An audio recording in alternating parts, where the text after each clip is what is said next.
Happy Wednesday! We are very excited to have you join us for the second episode of Childhood Nightmares, which is a wonderful play test of Monsters Within, as well as a Kids on Bikes game, because I can't do anything simple in my life, and I was like, what if we played both at once? What if we just did that? I'm sure it wouldn't be nearly that hard on me as a GM to figure out how to make everything work.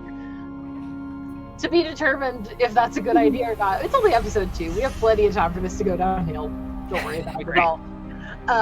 So, with that being said, I'll give a little recap of last week after everybody's introduced themselves.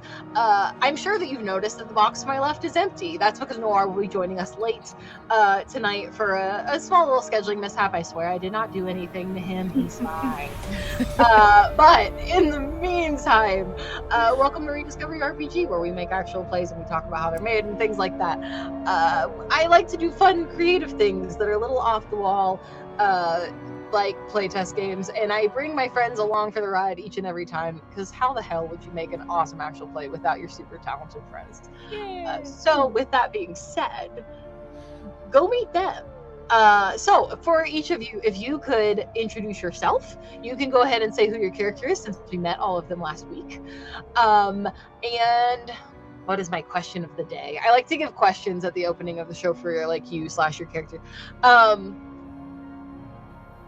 Oh, you 3 took monstrous traits last week. How do you feel about the monstrous trait that you took? What are we feeling about that? Because Nora was the only one that didn't, so this question won't apply to him anyway. Okay. And we're going to start with Emily, because you're Directive 7. Hi! So, I'm Emily Greymoore. Hello. You can find me in places other than here, such as Unbalanced Encounters. So go to unbalancedencounters.com. Fun little podcast. Pretty long podcast now. We're about to go into our second season. It's all very, very exciting.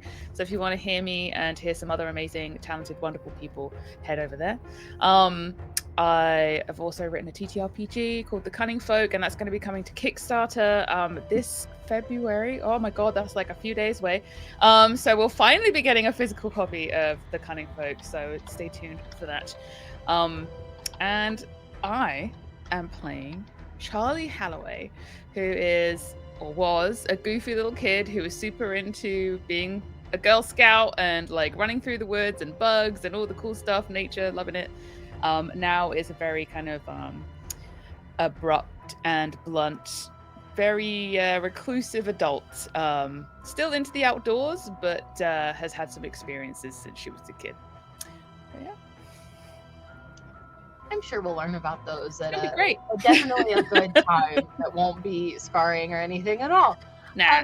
Hi, RJ. No trauma. No, it's trauma-free. This is the beach episode. I don't know what anybody told any of you. What? I heard my name. I was doing sound stuff. No, go back to sound stuff. We'll make Cleo go first. Go back to sound stuff. We'll come back to you. Have fun with sound. I am Cleo Birch. I'm a voice actor and narrator. You can find me on the TikTok and the Instagrams and such. I am also set to have one of my first audiobooks release in March-ish. It's called Whispers of Apple Blossoms. I am very proud of it. It's a horror romance slice of life rivaling the love story of The Notebook and just terrifying organic monsters. Very fun. And I am playing Abigail Addams, the stoic professor, returning to her hometown after her sister has gone missing, reconnecting with her old chums, and being a bit of a pill to them. And yeah, did I forget it? I feel like I've forgotten something, but that's that. That's what I'm doing. Oh, we can say about the monstrous traits. Oh yeah. So it's like, oh yeah. I forgot. My monstrous trait is, let me just get the title over here. The blind truly see. If you fail a probe check, you hallucinate an outcome that you cannot distinguish from truth. And I'm very excited for this. Whether or not it's me coming up with the hallucination or the lovely Mallorie coming up with that hallucination for me, I am so stoked to see what's going to happen. I honestly haven't decided which one of us is going to narrate those hallucinations. It might be a good mix. We're really going to see what happens here. I'm very excited. When you took that one, I was like, yes, Emily, take the hallucinations one. Cleo, sorry, tell us about yours. That's all good. So I took, oh gosh, what was it called? It was Dead Lover's Silk, meaning until my anchor is destroyed, Abigail cannot be killed.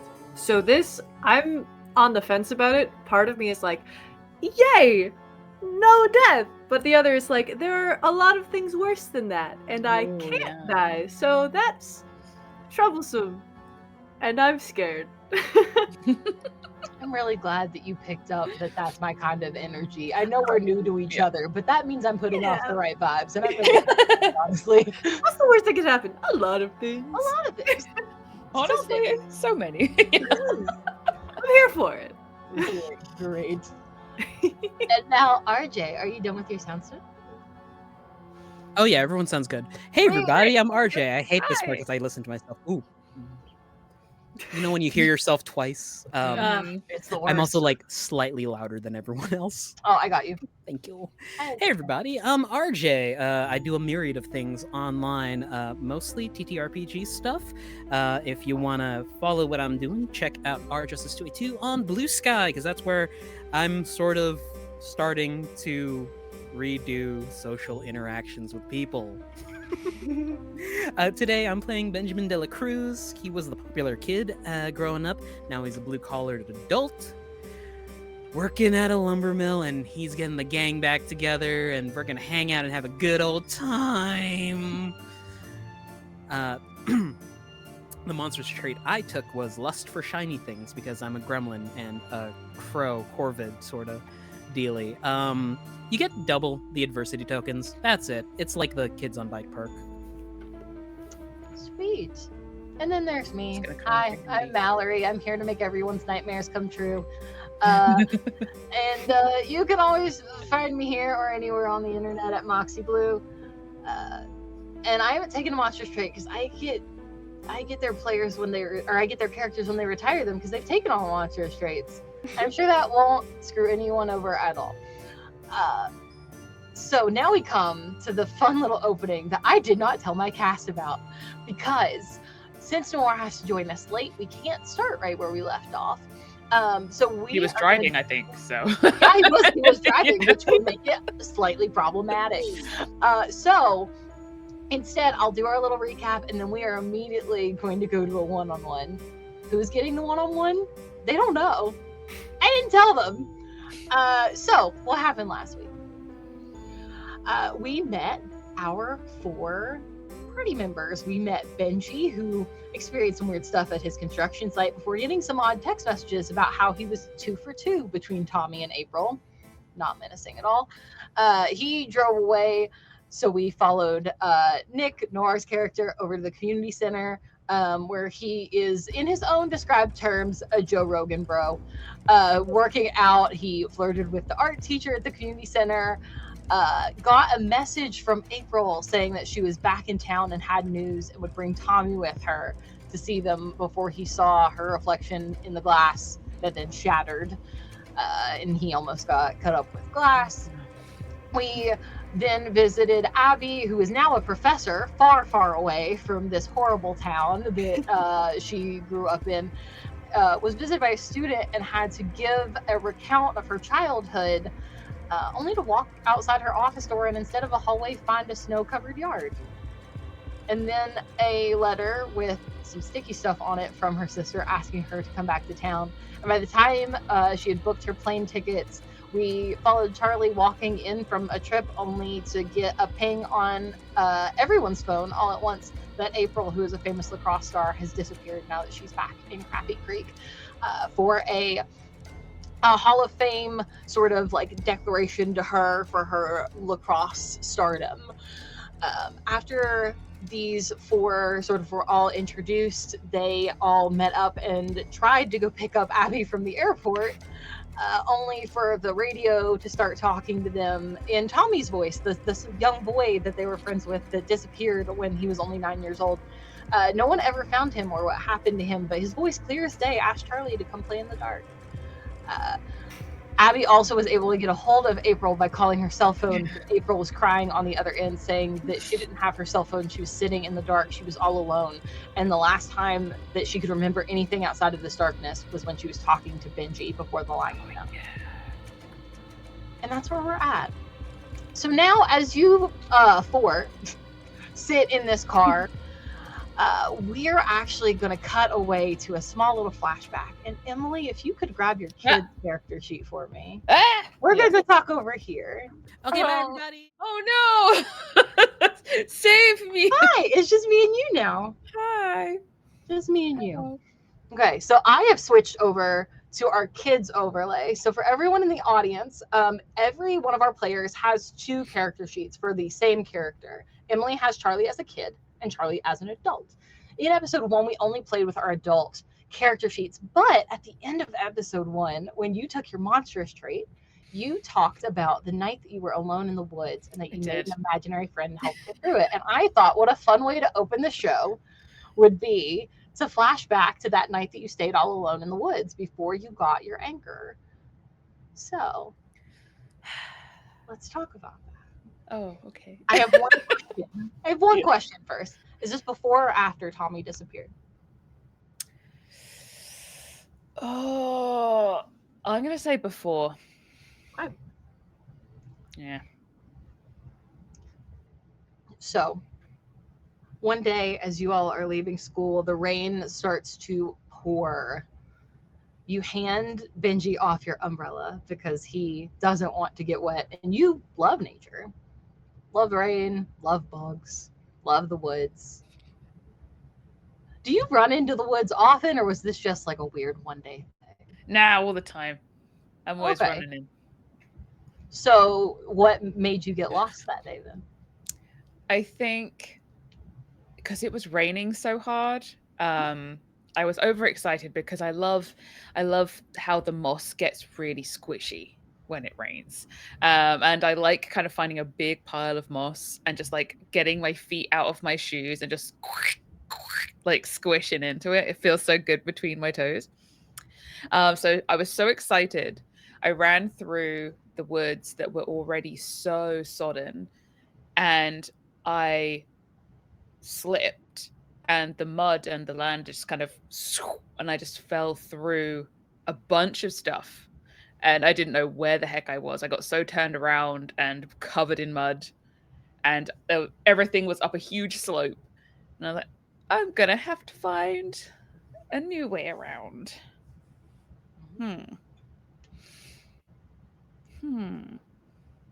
As you sit at the bottom of this sort of ravine, you've slid down into it, and it's sort of like this bowl, for lack of a better term. There's like some flat area for you to walk through, but any way that you would try to go back the way you came is on so steep of a slant. You're at 10, there's just no way for you to surmount it. It's like nearly a 90-degree angle, honestly. So as you start to go through, lacing your way in and out of trees, make me a grit roll. Ooh, let's see. Ooh. 18, baby. 18. Okay. Yeah, you're doing great. This is your place. No one can fuck with you here. Like, nature and the woods and everything. And you, like you said, you run in and out of here all the time. So you're not that freaked out, right? And, it's not even that late yet. It's maybe starting to show signs of sunset, but like you've still got plenty of time before it's dark. There's no way in the world you'll be out here for that long, right? It's not like Crappie's Creek is even that big. Yeah, it's fine. I'll find my way around. It's okay. Yeah, for sure. I got this. Yeah. As you go through and you're kind of like stepping on different branches, you can hear the crinkling of leaves underneath you. It's nearing the end of fall. It doesn't get that cold here at this point, so you're not even worried about that even, but a lot of dead leaves are on the ground as you kind of start stepping your way through until you hear crunching that is very obviously behind you.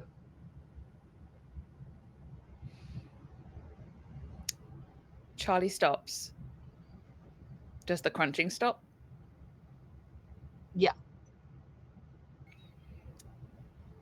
I'm going to start again. And I'm assuming the crunching behind me starts again. Correct. Let's stop again. It'll stop. I grip the straps of my backpack.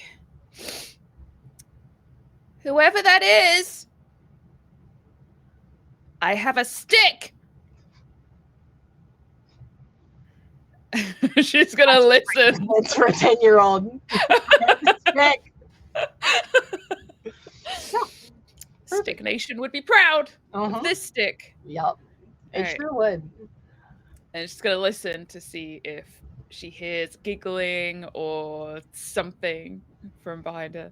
Nope, nothing. Pure silence. Damn. I need to find a stick. What would you like to roll to see if you could find a big enough stick that you think it's a weapon? All right. I'm gonna. I think I'll roll my fight. I think that's probably right. Yeah, I think fight is good. All right. Let's see. Ooh, I got a 10. A 10. Okay, I'll say a 10 is enough to find a decent sized stick. You kind of rummage through the leaves all around you, and you're able to find something that was very clearly a branch that broke off of a tree, probably in a storm that you all had.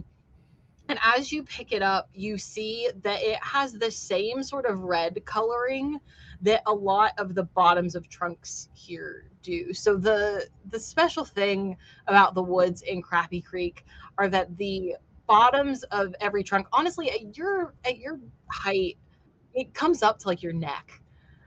The red is that deep on every single tree trunk. And the legend has it that it's from this flood that happened years and years and years ago, but all the water was red and it stained all of the trees and stuff in the area. And you don't really know how much to believe that because your mom always says it's a hoax, but you don't know. I mean, all of the tree trunks are red. That part's certainly real. And this branch is too, which means it's been on the ground for a very long time. She's gonna hold on to it. All of that running through her brain, just this is definitely dragon's blood. But it's somebody's blood. It's gonna be your blood! And she's gonna turn around really quickly and point it towards.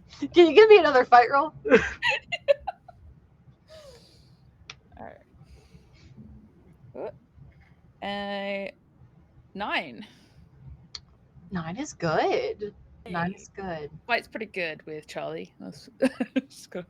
I'm going to say that as you swing yourself around, you swing this large branch, you're able to avoid the tree trunks around you, which would absolutely have hurt you if you had run yourself into one with one of those, with that giant branch.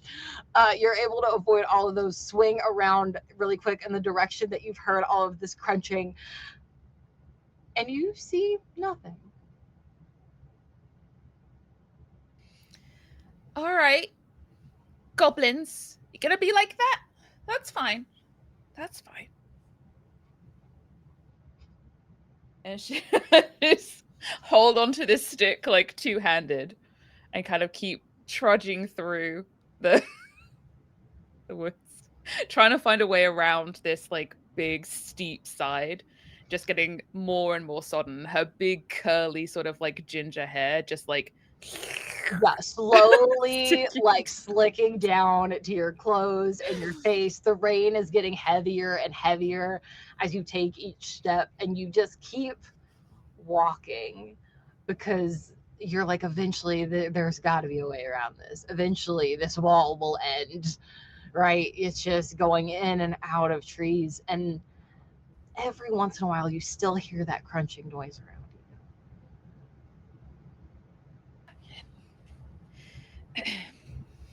Don't make me use a swear. I know them. She's just going to try and look over her shoulder as she's walking, just to see. Oh. Oh, no. What do you want to roll? Why did you make that noise? I don't know. I'm sure it's nothing. What roll do you want to make for that? To try to like see out the corner of your eye. What roll was that? Oh man. Probably. I don't want to just pick the ones I'm really good at, so I'm gonna be good. Probably brains, just to try and outsmart it a little bit, I guess. Yeah. I'm gonna say your DC to get anything is 8, and then that makes like better success of 13. All right. Okay. Cool. Okay. So I have a D8, so we'll see if it explodes. Nope, that's a 4. Okay. With a 4, I'm gonna say that as you're walking and you're trying so hard to see out of the corner of your eye, kind of like this nonchalant thing, but kids aren't low key at all. And yeah, so you fully look behind you, like over your shoulder, like this, right? Like, I'm so sneaky. I'm just gonna look over here.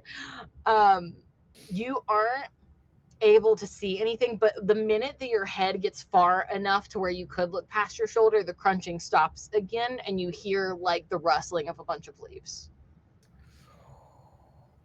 All right. With that, Charlie is going to speed up a little bit until she gets to like a tree that's like wide enough that she could hide behind. She's gonna like kind of pick up the pace and then like sidestep and like get behind the tree and like wait for it to come past, like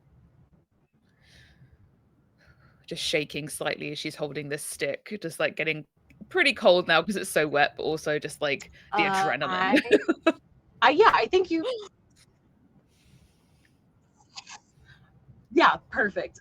Make a flight roll for me. Let's see. Oh, flight.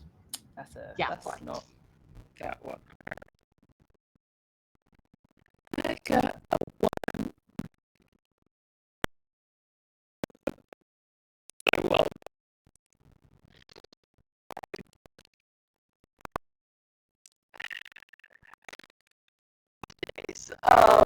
I'm gonna say that on one you hear more like branches, and as you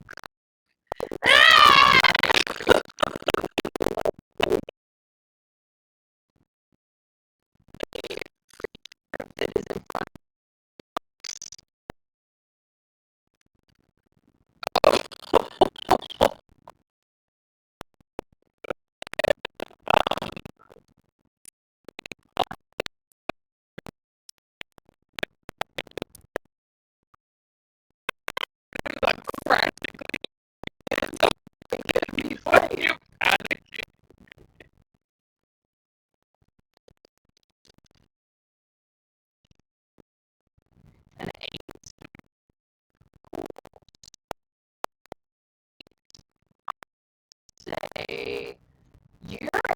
Nice.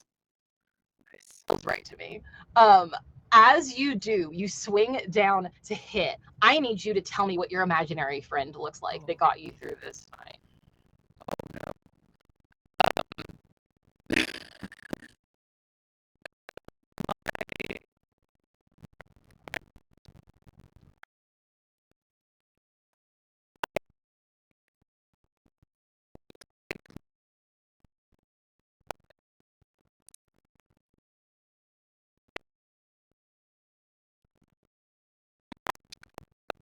And like a soft Interesting. I adore that and love that so very much. I'm gonna say that.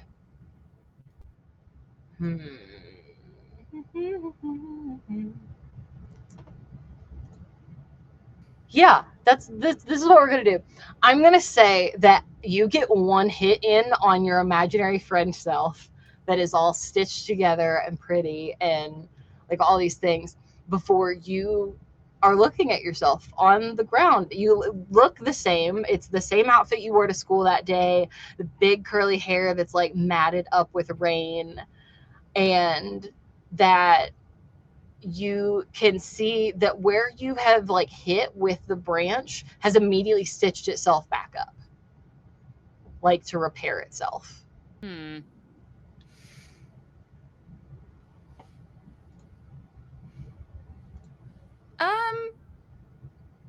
Sorry about that.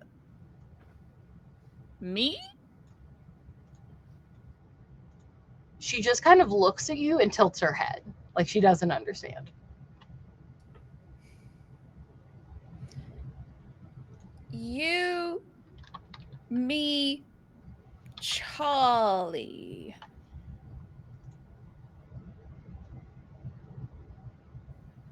And she'll point to the little patch on her shirt that matches the patch on your shirt that says Charlie. Yeah, Charlie. Are you lost too? She nods very quickly, but she does not know what's happening. Yeah.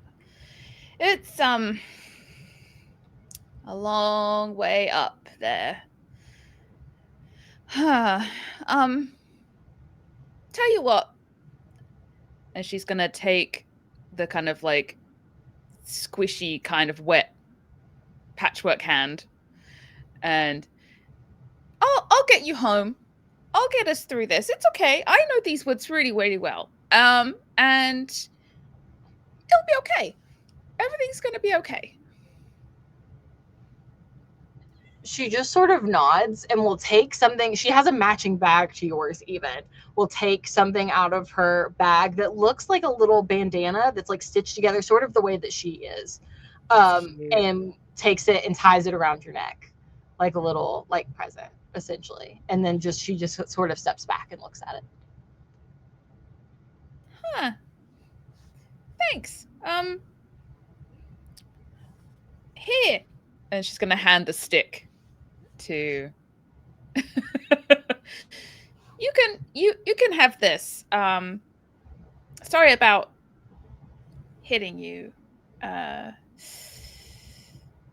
you hold on to that. So and if you need to hit me back, that's fine. You know, I deserve it. But you really shouldn't go sneaking up on people. That's you're gonna get more hits doing that, you know? She takes the branch in her hands and like kind of like puts it back and forth between each hand, kind of like figuring out the weight of it essentially, and holds it like a baseball bat and just swings at a tree instead of you, like trying to figure out what it does, kind of, for lack of a better way to explain it, and just like gives it one good thwack and kind of looks down at it and nods and just holds it and just kind of looks at you being like, okay, where do we go? Right. Onwards. And just taking Squishmallow me by the hand. Head slowly further in or into the woods, around the woods, trying to get just up that hill. Yeah. Give me another grit roll. Grit, you say? Yes. Ooh, another 8. Perfect. I'll say that you're able to find sort of a way around. You keep following sort of this wall of dirt and debris that you slid down, looking for a place to cut in, and it's just not happening until you finally find this little alcove.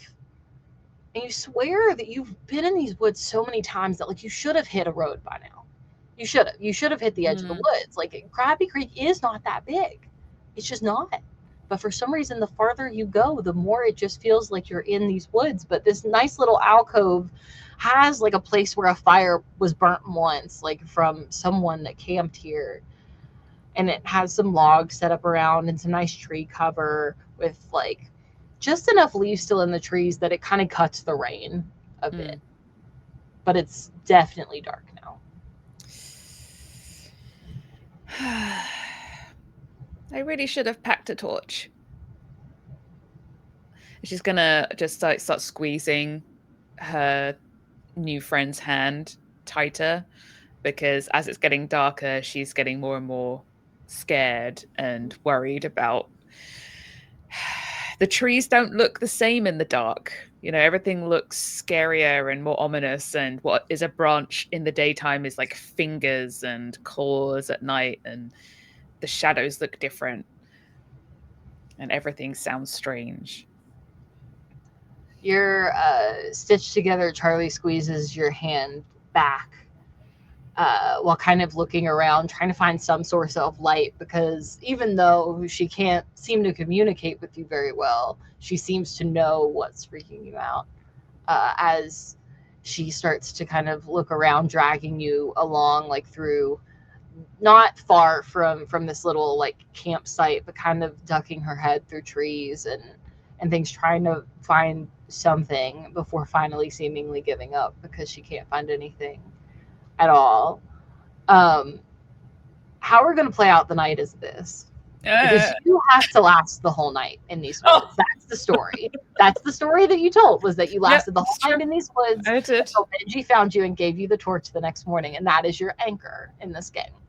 In order to get to your anchor, you have to last the whole night. So you're going to give me a grit roll. Grit. Right. For every success, 2 hours passes. For every failure, 1 hour passes.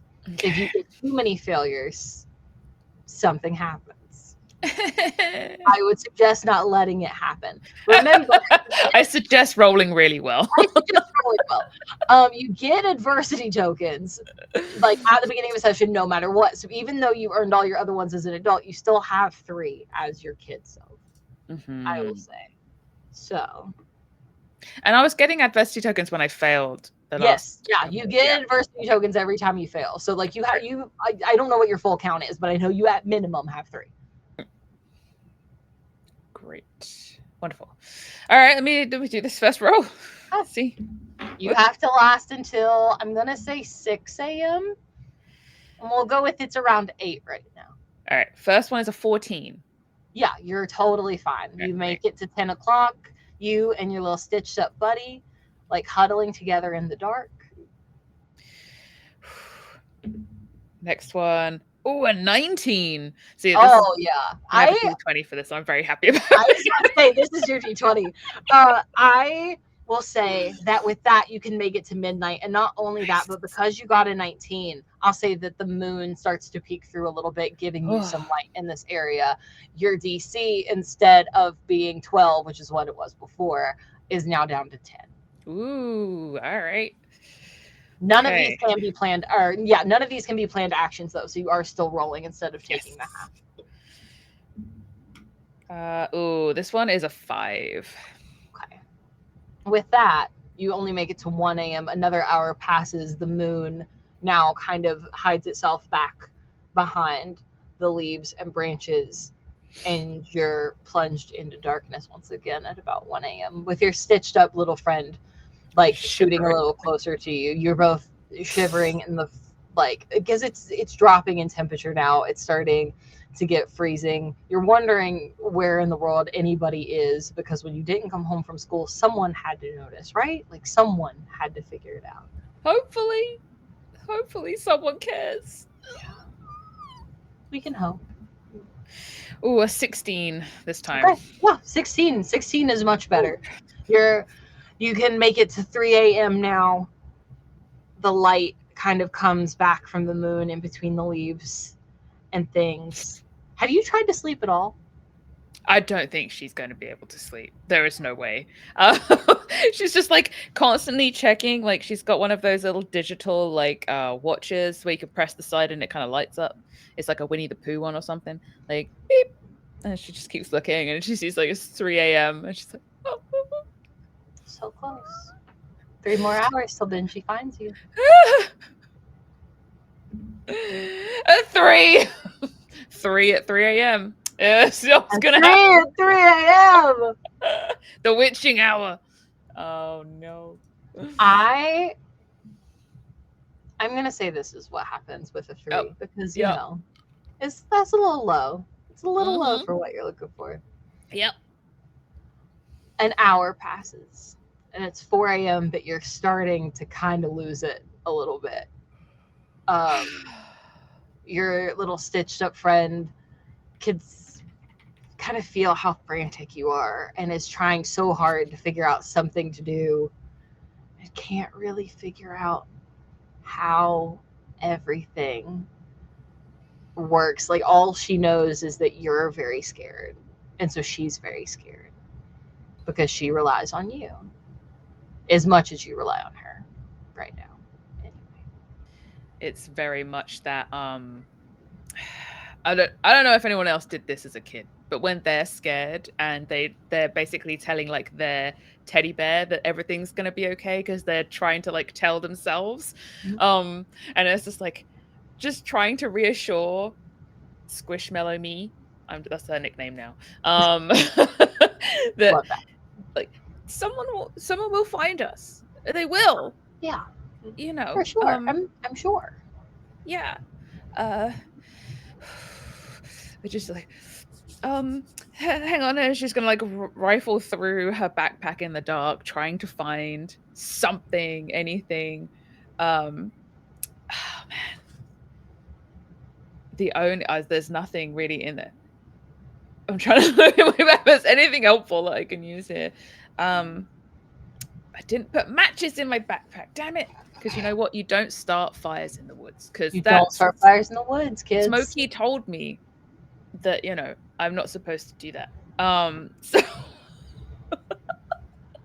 So here's your consequence. Yeah, that's fine. Your grit roll is a d12 now, not a d20. Okay, that makes sense. That's fine. Yeah. That feels like natural consequences. Yeah, it's okay. I'm fading fast. Sorry. Just gotta make it 2 more hours. Come on, little dice. It's okay. It's all right. Don't be scared. We got it. It fell on the floor, but I'm gonna take whatever it is. 1 second. Okay.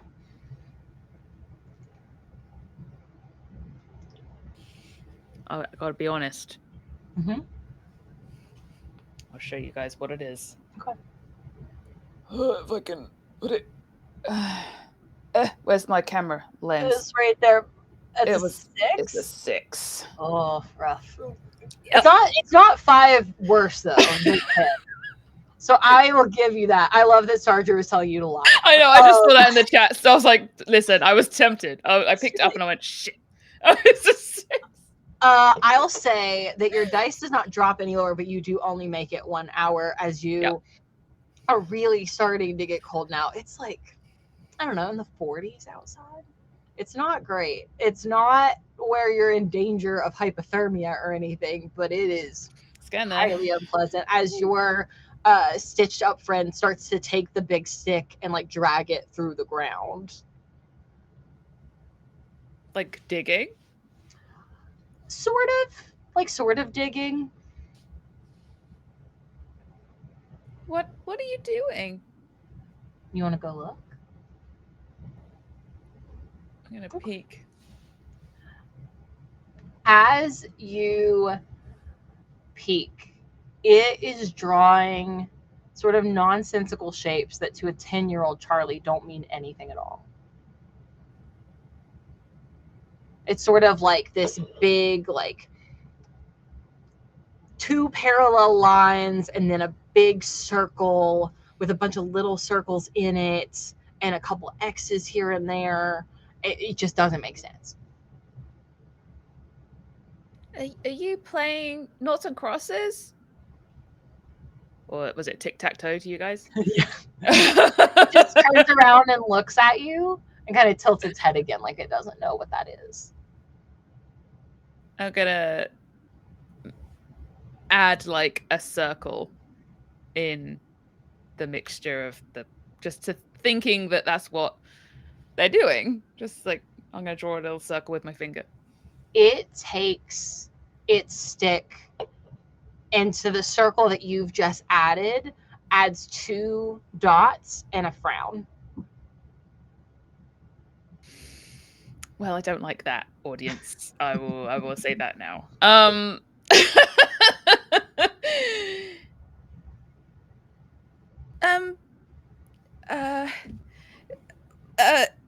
She doesn't know what to say, so she's just going to draw another circle, but this time with a smiley face. Just like, no, look, see? It... Smile. She's just like to cry. It looks at you confused again. And outside of the two parallel lines starts to draw more like wavy lines and then like little circles and things like that around it, like almost trying to build out whatever it was drawing in the first place. Squish me. You're starting to scare me. I don't like this. And in like a sort of tantrum, I guess, or just like she's just gonna rub it all out with her hands, just like get mud all over her hands. She's just gonna like try and erase it from the ground in a panic. I don't like it. Stop doing that.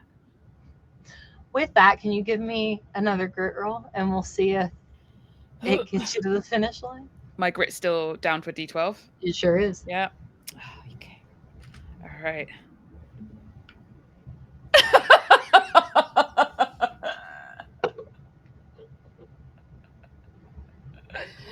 Listen, the dice are trying to tell a story, and I got a nat 1, so...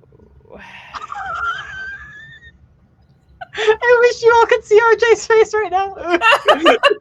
It's really great. Okay. With that nat 1. Okay. With that nat 1. The sun starts to rise again. Mm-hmm.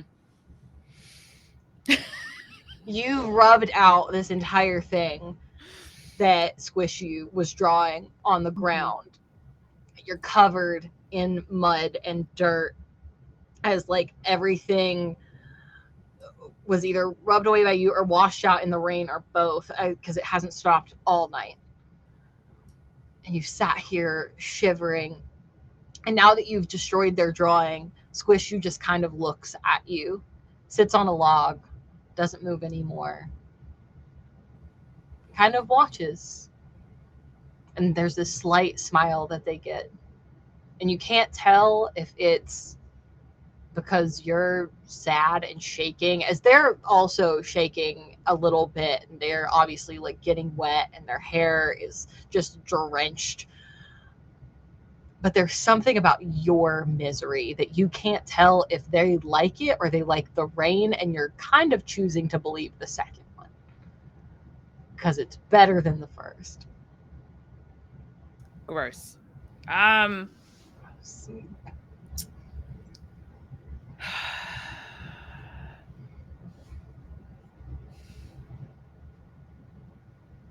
You know what? If you like it here so much and you like drawing circles in the mud instead of helping, then you can leave. Or actually, no, you know what? I'm going to leave. Give me my stick. And she like grab the stick from her.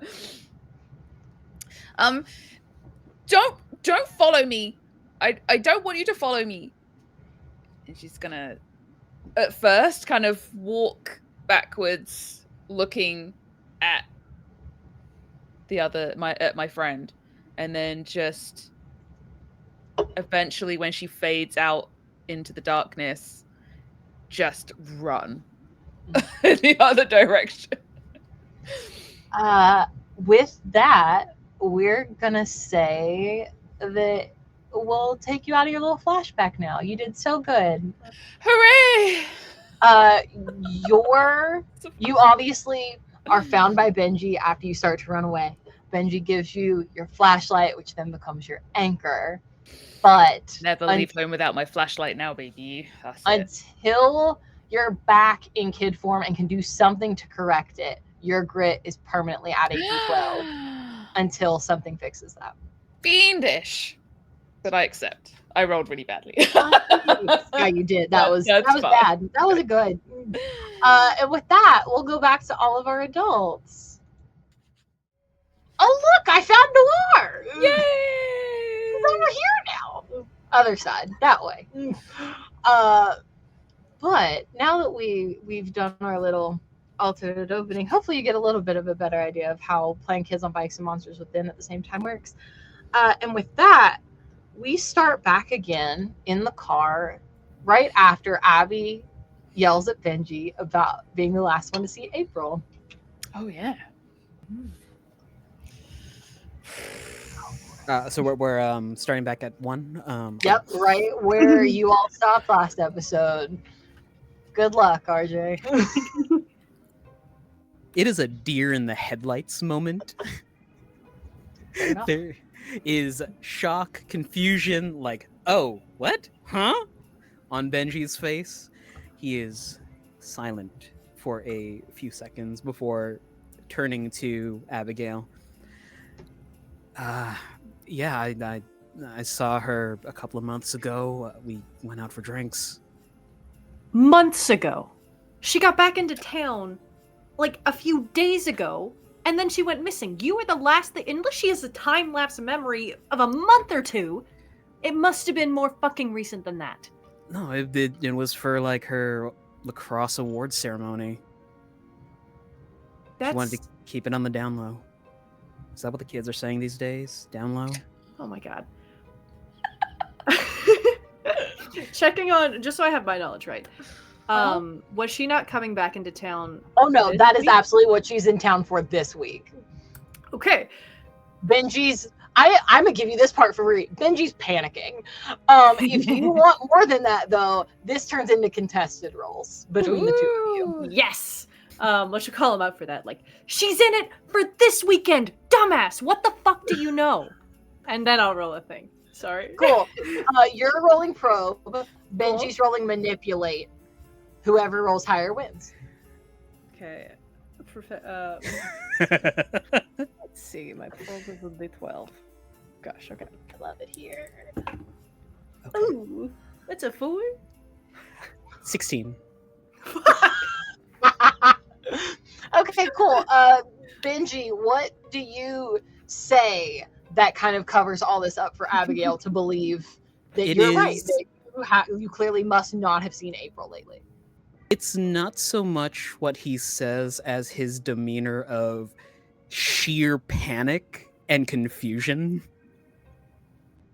Like, Benji is like, no, for certain, she was here for this. What are you talking about? Abigail's like, did she get another fucking award? How much does this town have to crawl up her ass? Oh my god, what? So she believes that there was another award ceremony a month or two ago. Mm-hmm. Perfect.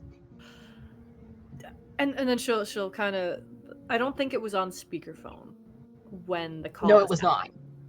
It was not. You picked that up alone. So she will kind of explain. Okay, that was April. That wasn't some spam caller, jokester, whatever. She said she's in someplace dark and cold, and she somehow doesn't have her phone, which is weird because I was talking to her on the phone. She thought I was there with her. What? Okay, have you guys heard from her? Have you seen her? Like, I mean, you can never really underestimate what they can do with AI these days. Like, I mean, it does make sense. They said they were on the phone, and then they said they weren't on the phone. That seems to be like a logic error, and that's what you can expect for piss poor programming. It's really they're trying to get you to believe what you already want to believe, and that's how they get you. So, this is all bullshit as far as I'm concerned. she just like drags her hands down her face and like, could you not? With I don't think this is AI. As much as it would be good if she was fine and not stranded in a dark hole somewhere. Charlie, have you heard or seen anything beyond the text? I just have what is on my phone, which you can see. Mm-hmm. The first text I've had from her in 15 years, maybe. I'm surprised she even still had my number.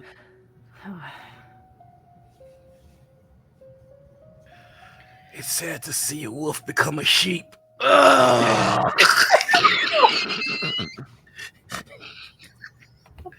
I think if Abby still has the radio, did it come out in my hands? Because I flipped it off. Is it out of the console? You were able to pull off the volume knob before Charlie finally got it to turn off. So you're holding the volume knob in your hand right now. I just whip it. As soon as he says that. You keep yourself surrounded by 5G radio waves, and it increases your aggressiveness, and it lowers your ability to think creatively. They're removing the humanity out of you and making you a cog of a machine. But fuck me for saying that, I guess, you know. But I'm just trying to open your eyes here, but look, after what? How long has it been? We suddenly get a call from our long lost friend on the phone, not phone, and I'm the weird one for thinking that it's AI when AI is destroying our government. But no, that's fine. It's okay. Throw things at me. I was just gonna look at RJ and be like, can you take me to my fucking motel, please?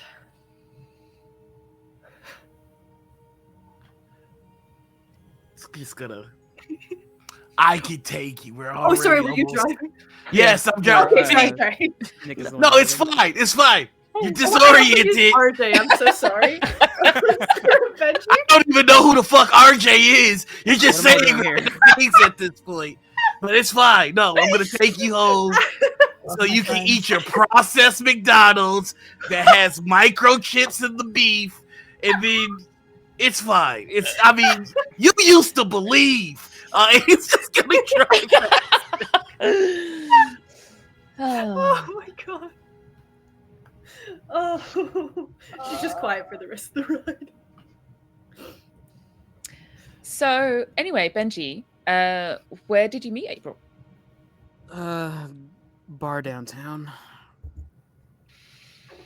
I'm assuming there's probably only one bar in this town. Correct. There's one bar. It's literally the bar he invites like Charlie and Nick to all the time. Okay, well, in that case, I think we should drop our bags off at the motel and go to the bar. I mean, I need a drink anyway after this. That sounds like a nice idea. I mean, if you guys want drink, I make my own IPAs, and they're really good. I use triple distilled waters, so you can make sure that there's nothing in it. Okay, Nick- bring them with you. Great. Mhm. All right. The last time I drank one of your IPAs, I almost went blind. That shit is like moonshine. It's called Truth Brew, and it was supposed to open your eyes. Why didn't you just call it truth serum? Because that has connotations of the CIA, and I want nothing to do with that. Huh. Valid. We're just gonna pull into the motel. I'll never get over Truth Brew in my life, actually. Damn, that was good. As you pull into this little motel, it's honestly one of the nicer motels that Nick has ever been to, which is saying something. Nick has been to motels. Like, every time you travel, you don't go to big hotels. Big hotels have like bugged phones and stuff like that. Motels, They're called chains because they put you in chains.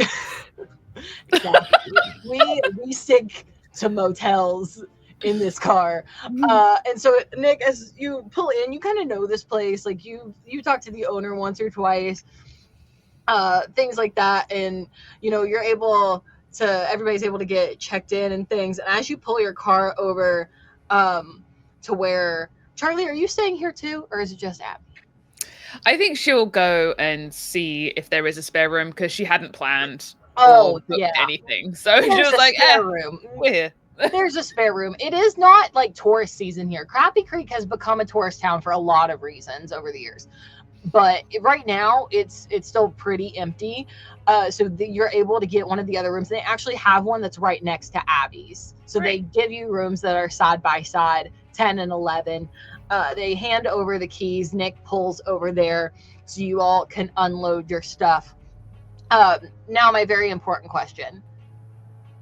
Nick and Benji, do you stay in the car? I'm staying in the car. Okay. Benji will help move luggage if asked, but more or less will sit in the car with Nick while the ladies are getting themselves settled. Okay, cool. So as this happens, you two stay in the car. Volume knob has been put back on at one point or another, even just so you can listen to your Spotify playlist. And you Spotify. Yeah, I was gonna say, not that I'm sure Nick trusts Spotify. But as you all do that, Abby and Charlie, you take your bags each into your own rooms. How long do you stay in your rooms? I think it'd be pretty quick. The fact that Charlie got that thread of like the next location that April might have been seen last, Abby's kind of ready to go.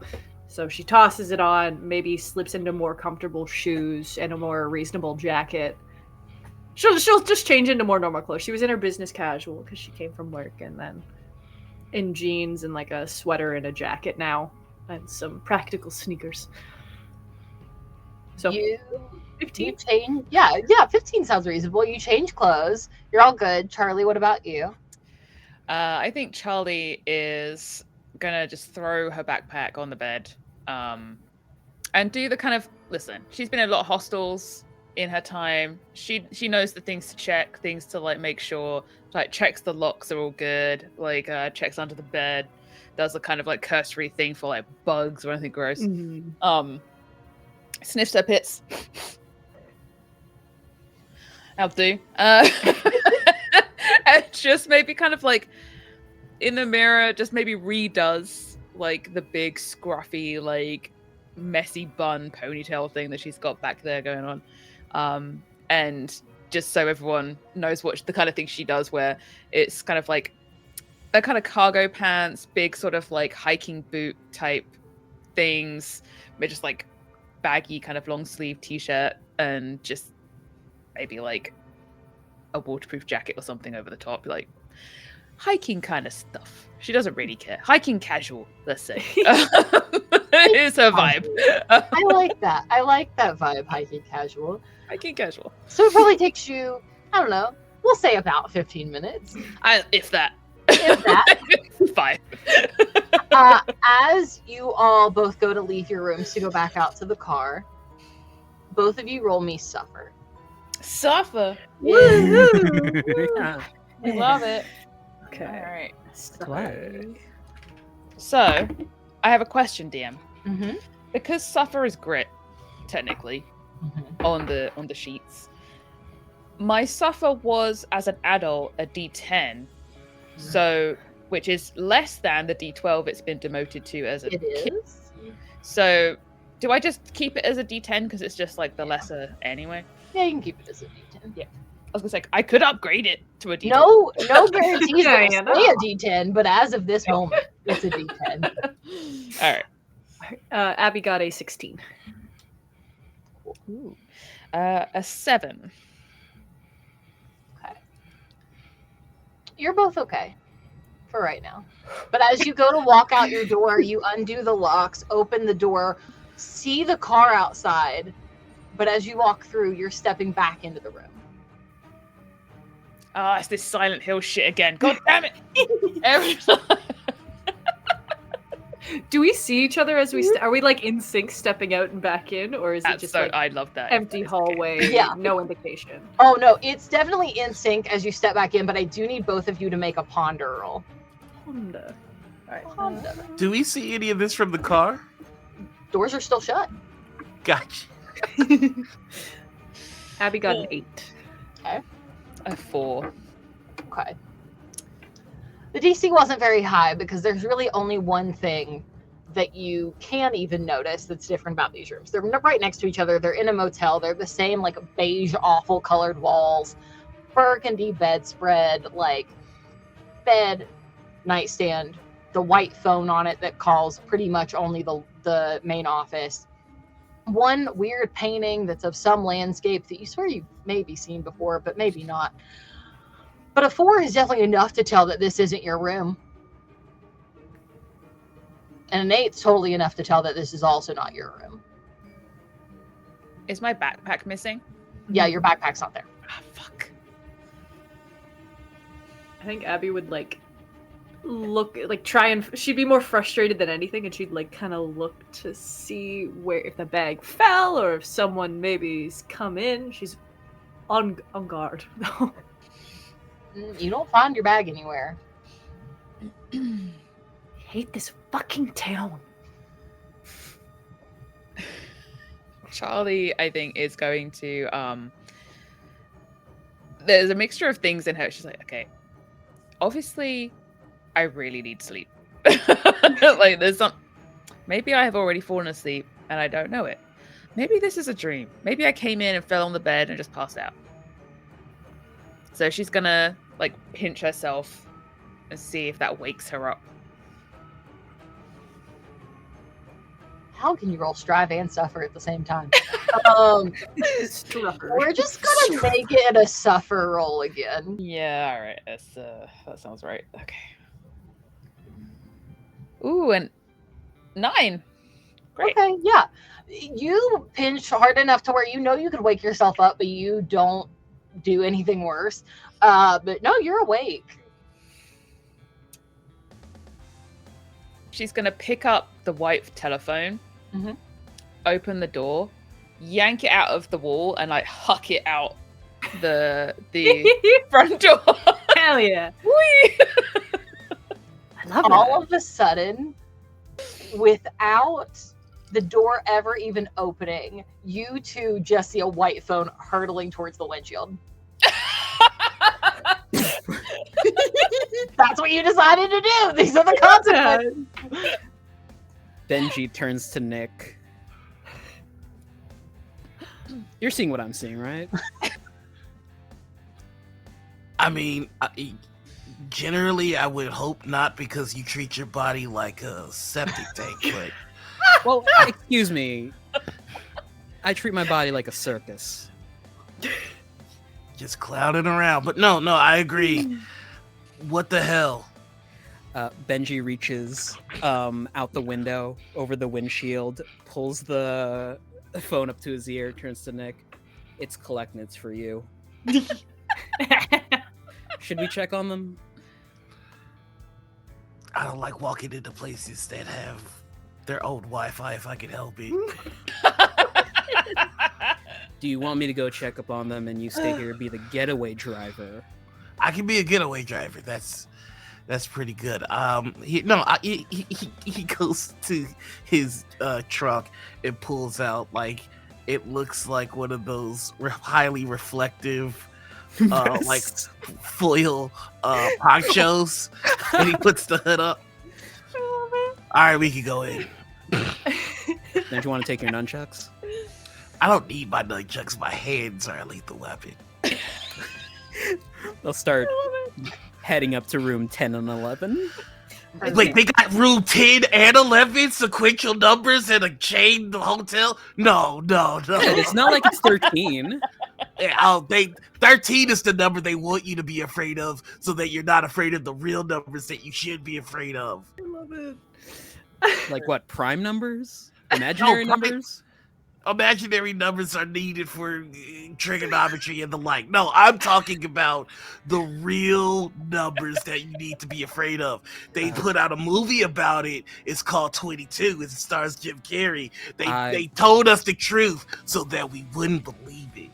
I thought that was the Truman Show, and what you're talking about is Rain Man. What is Rain Man? Benji begins to explain the plot of Rain Man as they walk up the stairs.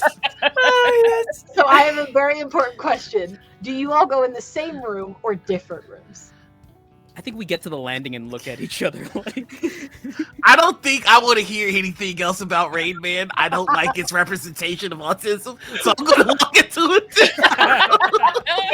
You know what? Now that I'm describing it, that is a fair assessment. Yeah, I don't like it. Okay, so Nick, do you go in room 10 or 11? You want first crack at this, or you want me to take it? 11 is half of 22. 22 is the bad number, so this means that if I go in there, Benji walks up to room 11. I'm gonna go into room 10. Okay. Nick shows up where Charlie is. Benji shows up where Abby is. You got my call. I don't want to touch this door. I'm just gonna kick it. Like, You kick down the door, go in the room, and you do see your friend standing there. I'll give you that. all right, which friend? I think you're supposed to be seeing me, but Correct. do I see him? Yes. Okay. Don't come in the room. Don't stay there. Wait, I want to roll.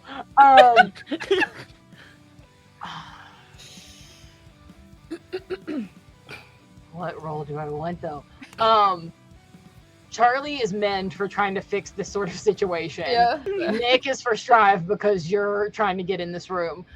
Whoever wins, that's the outcome. Nice. All right, so what am I rolling? Strive. And you're trying, if you beat Charlie, you get in the room before Charlie can warn you. If you don't get in the room before Charlie can warn you to stay out. All right, and strive. I've gotta get the translator. I'm so sorry. No, you're fine. No, you're good.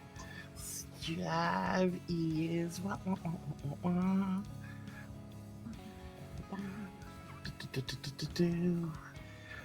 I don't okay. think. Strive is brawn. Oh, okay. Oh, okay. Oh no. We started good. Hello, everybody. That is a 1. I got a 1 as well. Shut up! Wow. I was just like, he's not gonna roll lower than me. There's no way. Meets beats? Well, the only thing we can do in this case is a reroll. Oh.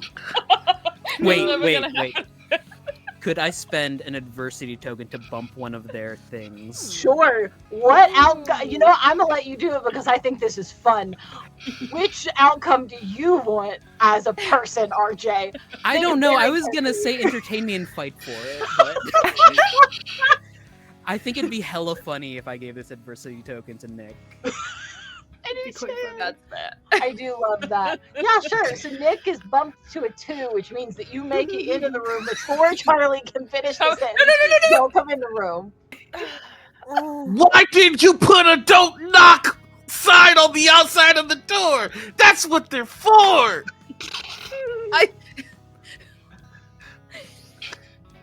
I am in the Twilight Zone, apparently, because I can't leave the room to put a sign on the door. Oh, this shit again? You just open the door and you walk out and he's gonna open All right. the door. Just be my guest. Wonderful. So you open the door, walk out, and walk directly back in.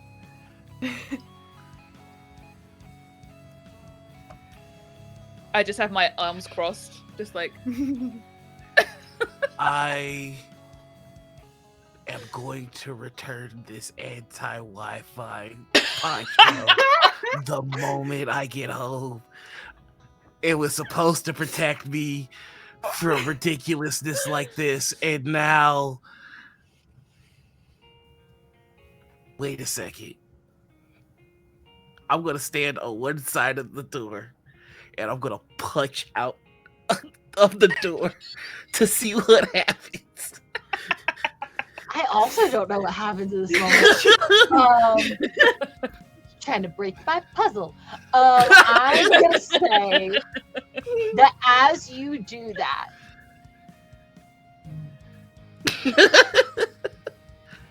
first roll suffer, and then you're going to roll something else, and that's going to determine what happens. All right, suffer being grit. That's not the worst. Braun was the worst. All right. That's a 7 on grit. Nice. Okay, cool. Now roll strive. Strive. We're going to test the glass cannon theory right now. Oh. What does it mean? A glass cannon refers to somebody that can take a punch, or they can throw a punch but cannot But take can't it. take one. Yeah. So my strive exploded. It's a D4. So that's 4. Cool. And then that is 3. So So a 7? Oh 2 yeah. 7s. Is that what you I'm got? so sorry. The universe is here to fuck me over tonight. That's what we were I'm learning. so sorry. Yay! That's fine. I roll with things like this. I'm going to say that as you stand on one side of the door, you punch out. Your fist is able to get all the way through the door. So something about you or on your person is what's causing this that is not like on your wrist or your arm. It's the form. It's perfect. And the simulation doesn't know how to handle it. Nick is aware that you are playing him in this game right now. Yeah, 100%. Nick is aware that he's a fictional character in this moment. And All right, Noir. Yeah, what's up, Nick? We're almost out of this. Yeah. You got any other ideas? Sorry, Nick. That was the smartest I got. That's the smartest I am. All right. I'm just gonna reach out. That's a good move. Like it looks like he's doing the. It's like an Egyptian kind of like tutting out, crab walking with his fist in perfect form. Oh man. I'm so sorry. why are you apologizing? This is amazing. I don't know why you're so So excited. good. Oh my god. So you do that. Oh my god, my face hurts. You do that, and as you start to move out the door again, the minute that your head passes the threshold, you're back in the room. Fuck! All right, so it's the head, not the body. So that's where the chips are, and he's just gonna start feeling his head for any kind of lumps, bumps. Stop it. Always good to check. Charlie, while all this is happening, can you give me a probe roll, please? Thank you. Alright, where's my... There we go. Ooh, a 10. Oh no, Okay. 11. I've got a +1. Oh, 11 is great, yeah. While Nick is super distracted by figuring out what this Matrix store is, you see writing start to like slowly draw out on the wall. Any kind of letters or words I can see? You want to give me a ponder roll? Is it going to be the same bullshit that she was drawing in the mud? I can already kind of feel like that's where that's going.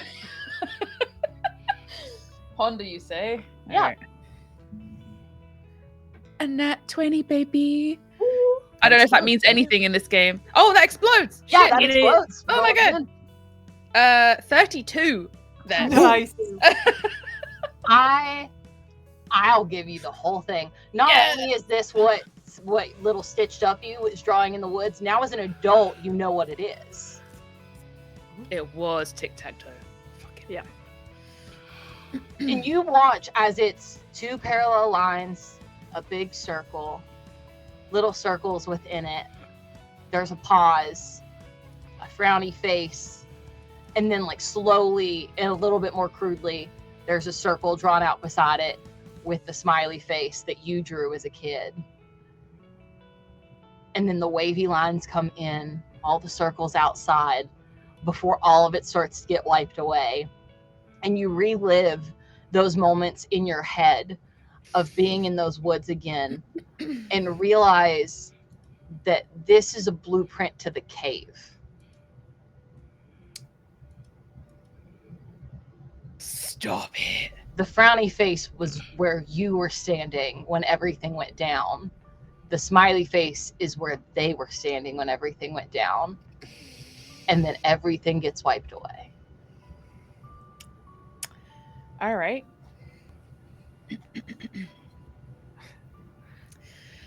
Nick, how are you getting on with that door issue? I think it's recognized my Taekwondo. So now I've moved on to Muay Thai forms. All right. Can you run me suffer, by the way, as you like watch all this like get wiped away from the wall and you just relive a little bit of trauma? Your DC's pretty high. It's gonna be like a 15. Am I rolling? No, yeah. you don't know what's happening. You're doing Muay Thai in the door. Yeah, I just got a 5. I don't know anything. Well, you don't know what to do. Do kung fu. Oh yeah. And you keep doing kung fu. Charlie, give me just like a little snippet of whatever sort of mental breakdown is starting to happen in Charlie as you're witnessing a drawing that is very closely related to maybe the biggest trauma of your life. I think so. Charlie is seeing this draw out all in slow motion, and her adult brain is now able to understand that this was some kind of grisly portent of what was to come, and everything starts to go dark. You know when you're about to pass out and the darkness kind of like starts to close in, and she can hear the sounds of the cave. She can hear the shouts start echoing through the cave. She's smelling it. She's kind of like slowly kind of like hyperventilating, and she just drops to the ground and passes out as like this just kind of overwhelms her, and she just falls onto the floor. Whoa, the shit. Fuck, help. Oh, okay, all right. It's just gonna run over it. As Nick does that, just so you are aware, until something is mechanically fixed about this, your suffer die drops by 1. Or sorry, your suffer die drops by 1. Mine? Yeah. All of my dice are dropping today. What a shame. That's great. Dice are telling a story. Nick, Yeah. what would you like to do as you hear it before you see it, because you are so caught up in how do I get out of this door that behind you just hear a thud as Charlie crashes to the ground. God damn, I told you not to drink those energy drinks, and no one ever listens. Okay, all right. That's all right. I would like to pull out. I would like to. I have the. Where is my character sheet? I had it here, and now it's not. There it is. I have the prepared trait. Okay. And I would like to, I think the way it works is I have to I can spend 2 adversity tokens to just happen to have one commonplace item with you. We have to treat those a bit differently because of Monsters Within, which I didn't get to tell you since you had to come in late today. But because Nick is such a conspiracy theorist, I feel in my heart of hearts that it is right for you to have one of those doomsday go bags. Yeah. I'm going to allow role-playing wise for this to happen. Gotcha. I told you not to drink the monster. He takes off the poncho, unzips it, and there's this little med bag. Nobody ever listens to Nick because he sees through the lies of the government, and they spent billions getting you programmed to, and he snaps open a smelling stick. They spent billions getting you ready to just be a cog in the machine. You're welcome, by the way, because you're not going to say thank you. And he just puts it right under your nose.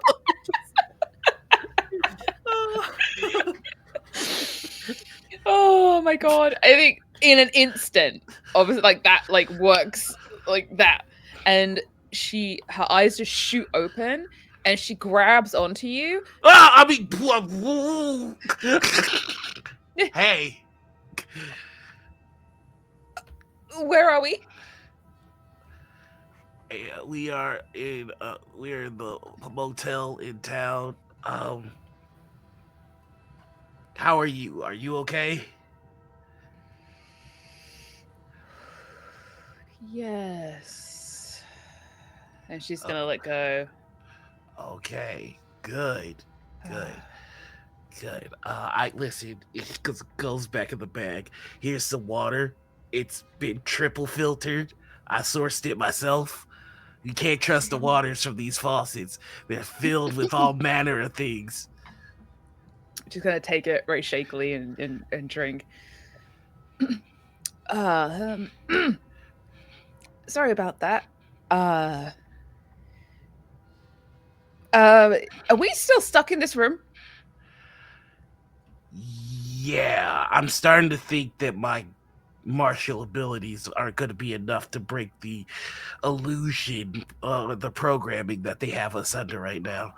I haven't been able to figure out how I was infected, but I mean, the rest of you are just raw dog in life, so it could be any matter of things.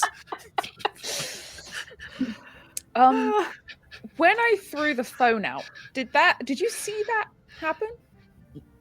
Yes, and it hit my car, by the way. We're going to talk about that later. But that's not important right now. No, I mean, it's not fine, and my feelings are a little hurt, but I'm what did my therapist say? I'm carpooling it. That's what I'm saying. That sounds correct. I'll pay for damages. I mean, I hope you can understand why I did it. No, yeah, it makes course, sense. Any damage, of course, I will. No, it's fine. And among friends, I prefer to use the bartering system. Economic currency is how they keep us on leash like dogs. Have we tried jumping out the window? Because that's where you threw the phone, right? I threw the phone out the door. Oh, out the door. Well, fuck. Yeah. We could try the window. And she's just gonna grab a chair and falling it out of the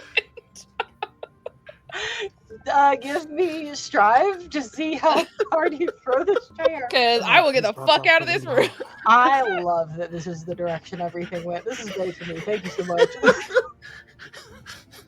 I got a whole 3. Honk, and just like, yeah, I mean, you're still pretty weak from passing out. You just went through a lot in a matter of seconds. As you pick up this desk chair, it's a really simple, just wooden desk chair that you're pretty sure came from one of those dining room sets that they put in hotel rooms a lot of times that they bought at a bulk clearance thing, and they were like, this is a desk chair now. Great. You pick it up, swing as hard as you can, but because you sort of are just like still kind of coming back to yourself, you haven't gotten a lot of sleep, you fling it, and not only do you miss the window completely, you just put a hole in the wall. Do we hear like a oh yeah, for sure. In the other room, you all hear the thud of Charlie, you hear Nick yelling something, and then hear a thunk of a chair. You have no other point of reference to anything else that's going on in that room.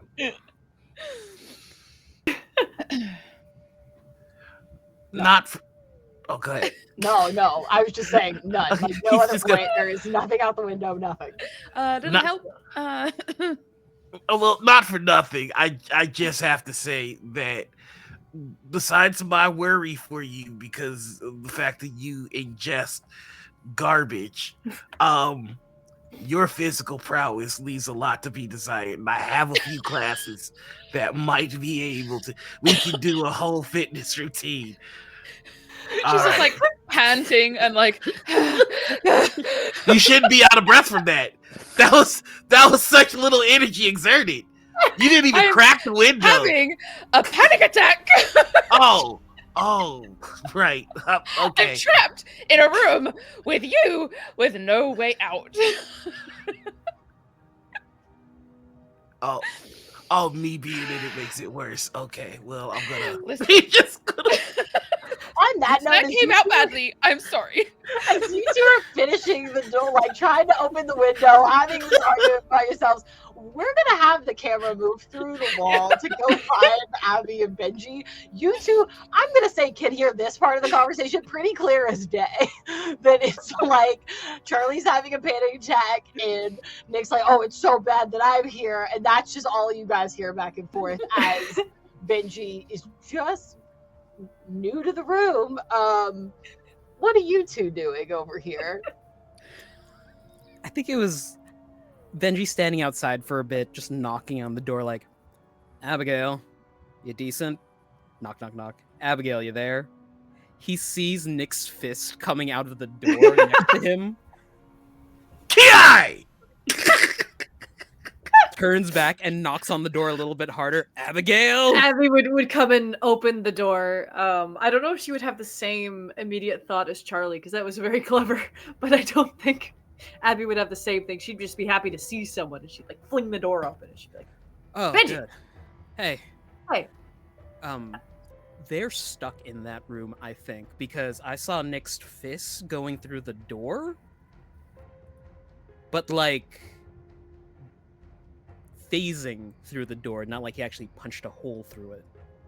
The fuck? Oh, was the door closed when his fist went through it? Oh no, it was open. Oh, Was it okay. open? Okay, sorry. Well, it was Yeah, I open. saw Nick was doing something weird in the doorway, like trying to Just in crab the walk out of doorway. it. Oh my god. Okay. Well, He like figured that much out at least.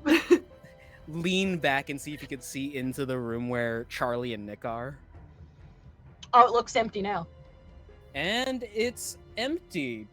Oh boy. is this before or after we heard the clunk boom? I'm gonna say that this is like as you lean back to look in the door, see that the room is empty. When you lean back up to look at Abby's, when you hear the thud of Charlie hitting the ground. Well, I mean, unless one of them snapped and they're now murdering each other, they have to be in there. And then, is Benji in or outside? That's a Of great the question, room. Benji. Are you in or outside? He would have been outside initially, but not thinking about it. If Abby stepped into the room, he would have followed her in. Mm-hmm. Yeah, I think she probably, when she hears the thing, she probably would have, like, being a bit of a nosy, just put her ear up to the door to see what was going on, get more information. I think that would have been the step inside that would have unfortunately got Benji in there. Yeah. And Hey, I'm like, what do you mean uh, stuck? Like, okay, I had a bit of a mini stroke, and I thought I left and I came back in, but yeah, you know, that's that not sort a of thing. happened to me when I was driving to come pick you up at the airport. Like, I drove out of the parking lot and then apparently drove back into the parking lot after 10 minutes of driving. Some weird space-time stuff. I think Nick could update us about that. Ugh. I can't wait to hear that one. Yeah. Abby will try and leave again. Benji's falling Is he behind her. Okay. Both of you step out and step right back in. Do they crash into each other? Abby steps through first and stops when she realizes she stepped back into the room, and Benji runs straight into the back of her. Can both of you give me a ponder roll this time to figure out what's Okay. happening? Ponderous. Oh, that's I think I have a +1, but it's a 2. I do. No, Good it's luck, ponder. everybody. Wait, was it ponder or probe? Ponder. Ponder. Where's my D4? I did roll a d12 by accident. I shall roll the proper. I can keep the 2 if you want. I did roll a d12. You can roll the proper die if you would like to. See It how the happens. d6 goes. Yippee. That was a 1. I did better than you. That was a 1. I got a 3. Ah. Well, then all I'm able to offer you about this room is that the painting's changed on the wall again. Oh, pretty. What does it look like? You really want me to answer that? Well, I asked it. I don't want to now, but I've spoken into the universe. I'm afraid you're both gonna need to roll suffer. So sorry. Crawling in my skin. I got an 11. These wounds Okay. they will not I appreciate heal. art. I'm checking to see if I know the artist. Wait, was that Oh, a- I think you do. Oh no. I think you do. Oh yeah. 8. Okay, you both can keep it together as you now see that the painting of the landscape has now changed to a painting of April. Was she happy? I don't think I'd use the word happy. Oh no. Is she trapped in the dark? Mhm. Okay. It is very specifically April in the last outfit you saw her in, Benji. It's like a red t-shirt, overalls, sneakers, hair up in a ponytail, but very clearly like mascara stained tear streaks down her face with one spotlight on her and the rest of the painting is black. There is a hand that just grabs on to whatever sleeve Abigail has. That's exactly the outfit she was wearing when we met last time. What the fuck, Benji? She kind of. Ah! Sorry. Why? Roll strive and roll suffer right now. She hit you. I want to see how this plays out. Strive. Suffer. Grit. Oh, that's an 8. Pit explodes. Uh-oh. It's a 4. It's 12. Okay. I'm sorry. No, you're fine. You're totally It fine. was definitely meant to be like. green just card, kinda green card. wrong. Okays. Sorry.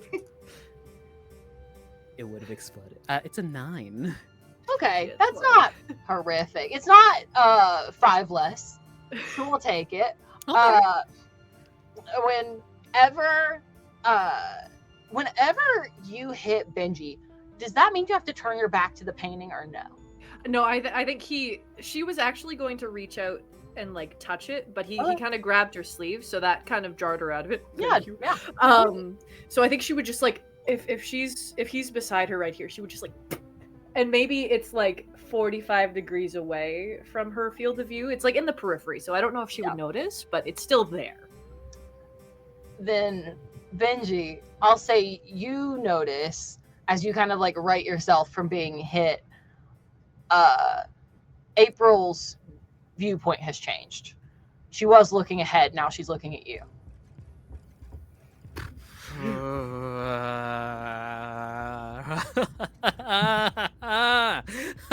You point. No. He's pointing at the picture. Abby's gonna like, April, and she's gonna talk to it. When you say April, roll me suffer again. both of you.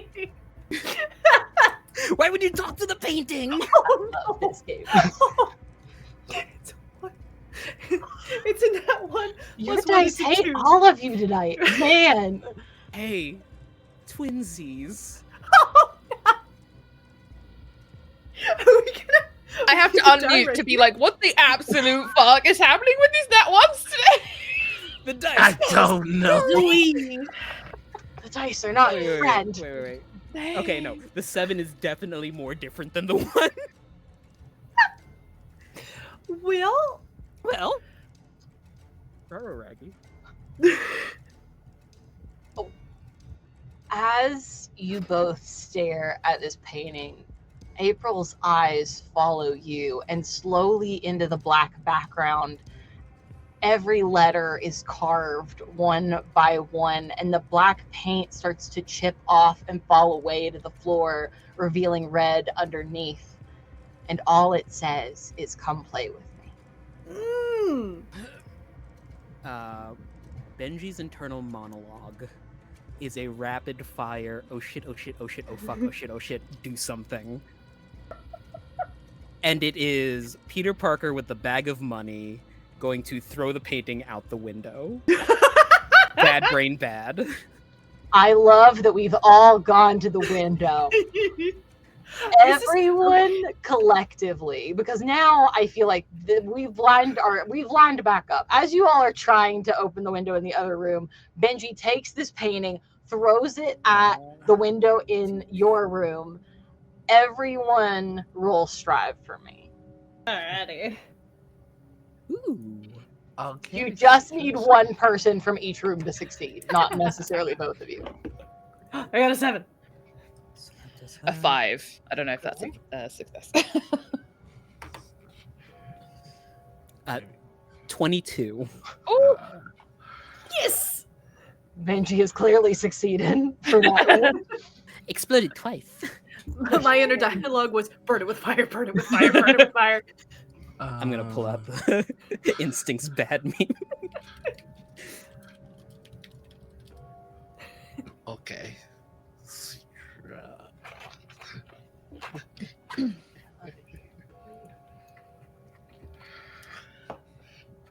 Okay.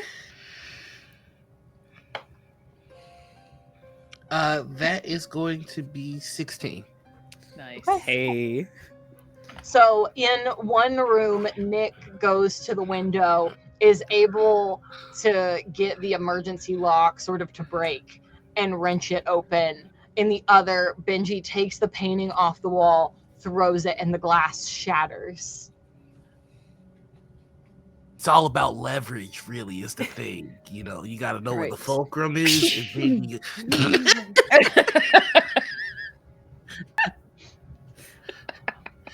So does everyone try to leave by window now? Is Yeah. that what's happening? I am gonna full on do a flip out the window.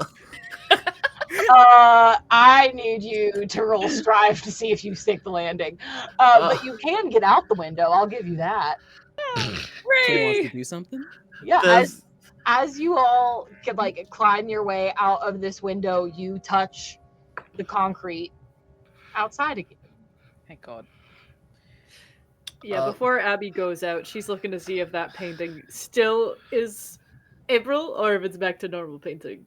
Before it's she back to moves normal now. closer to it. Okay, Now, cool. now that it's outside the window, it is back to this landscape of trees and things. It's got the red on the bottom of the trunk, so you assume it must be someplace local. Charlie, are you outside yet? I'm waiting to see if Nick sticks the landing. Wait, did you stick the landing? That was an 11. Oh yeah, you're fine. You Okay. actually do this like semi-impressive flip out the Nice. window. Yeah. Don't like touch the broken glass or anything. You land in like that sort of superhero 3-point pose. Yeah. That has On not got to be good on your ground. knees. And afterwards, Charlie can climb out after you. And Charlie, I would like a ponder roll. Ooh. Is there any way that I can assist? I might need it. Let's see. Oh no, a 19. Oh, okay. No, you're fine. I did good. Weirdly enough, this is a painting of that clearing in the woods. I'm like halfway out, like climbing through, like trying not to like stab myself on bits of glass. I'm just gonna make sure I step on it when I get out of the window. Just land on it. Oops. Yeah. As You- Benji is helping Absolutely. Abigail out of the room, he just says to them, "You're probably not getting the deposit back on your room." I mean, I want my stuff back. Like, can I see my bag now? Like, on the Yeah. bed? Yeah. Yeah. Great. Yeah, if you look through the window, your bag is back on the bed, like it was never moved I'm at gonna all. climb Like, back right through the where you window. put it. Get my bag. Climb back out. The window. I think Climb back Abigail through, would do grab your something bag. similar. Just Yeah. kind of. Okay, no, this is not good. No, okay. Absolutely. You can climb back through your respective windows, grab your stuff, put it back in Absolutely. Nick's car. Yeah. Before you all climb in, and before we head off to the bar, I'm gonna say we'll go ahead and take our break here. So, go like take yourself a little 10-minute breaksies, snacks, drinks, theorizing in the chat about what the hell they just lived through. You let us know what you think is happening, and when we come back, we're gonna go head to the bar where Benji and April had their last drink together. Unless these people have now decided differently, or that they won't play my game anymore because I just did that to them. Also, could be an accurate thing that happens on the break. We're gonna see. But yeah, we'll see you in like 10 minutes. Bye. Ma.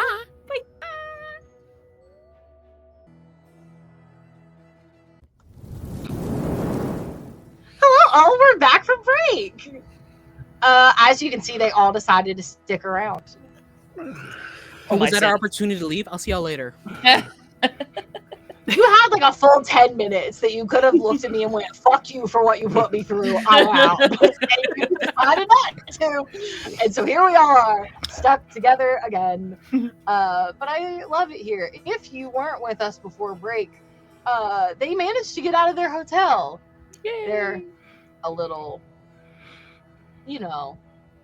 broken because of it, but that's okay. Not like broken. I mean, Charlie's more broken than anyone.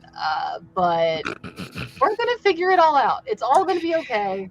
Everything's gonna go fine. Not as broken as those windows, am I right? Not as broken as those windows. Very, very, very, very true. Now that you all are out, though, you have a decision to make. Are we continuing to the bar? Are we going somewhere else? What is happening here? I could use a drink. I think, yes. Yep. Well, I thoroughly vetted the bar, and I have worked and talked with the owner. They do carry some truth brew there, and I can deduce that it is a pretty safe establishment.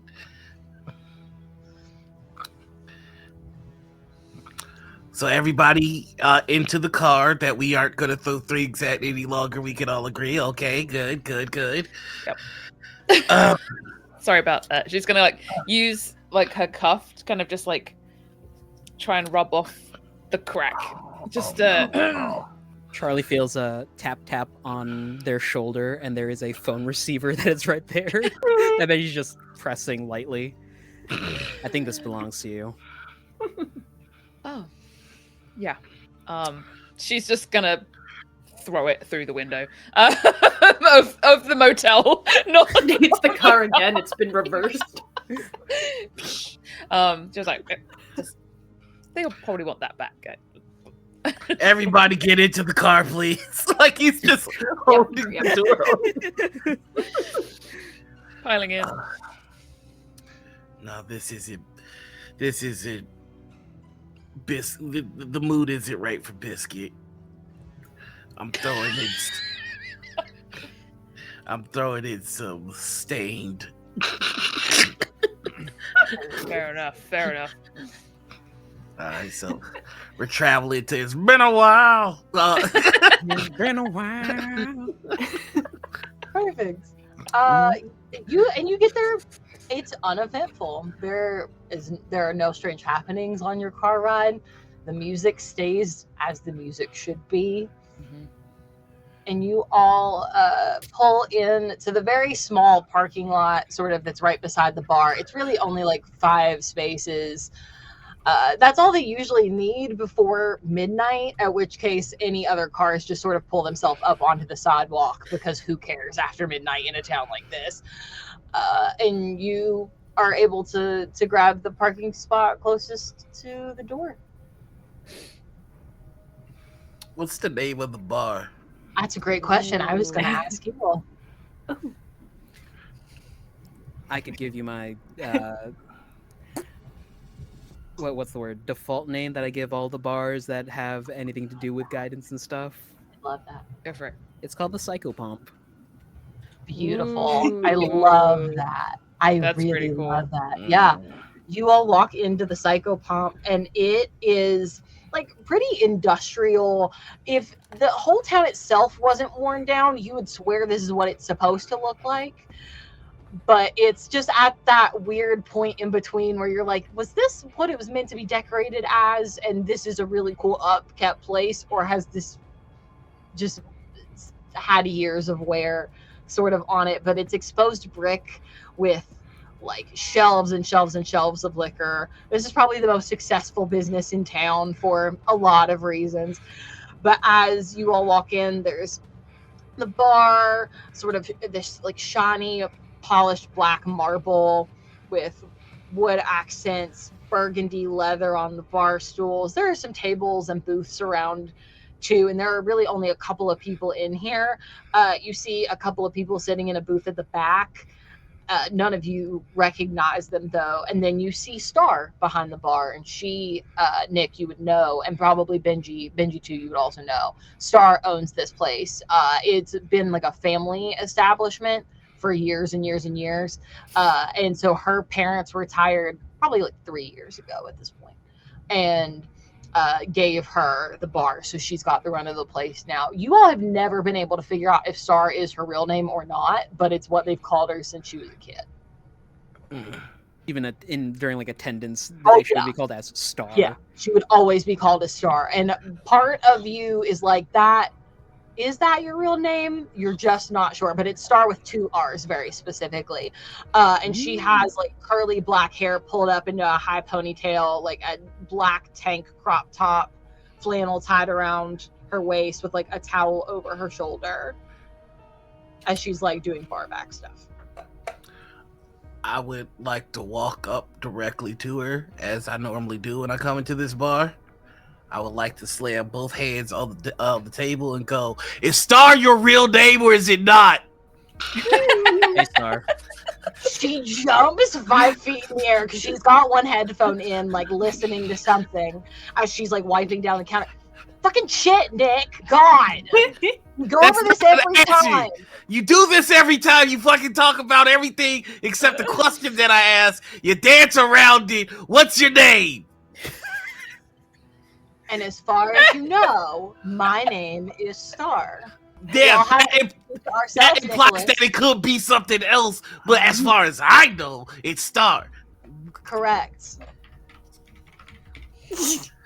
Benji leans around Nick. Hey, Star. Hi, Benji. It's nice to be greeted normally, for once. I would greet you normally if I knew your goddamn name.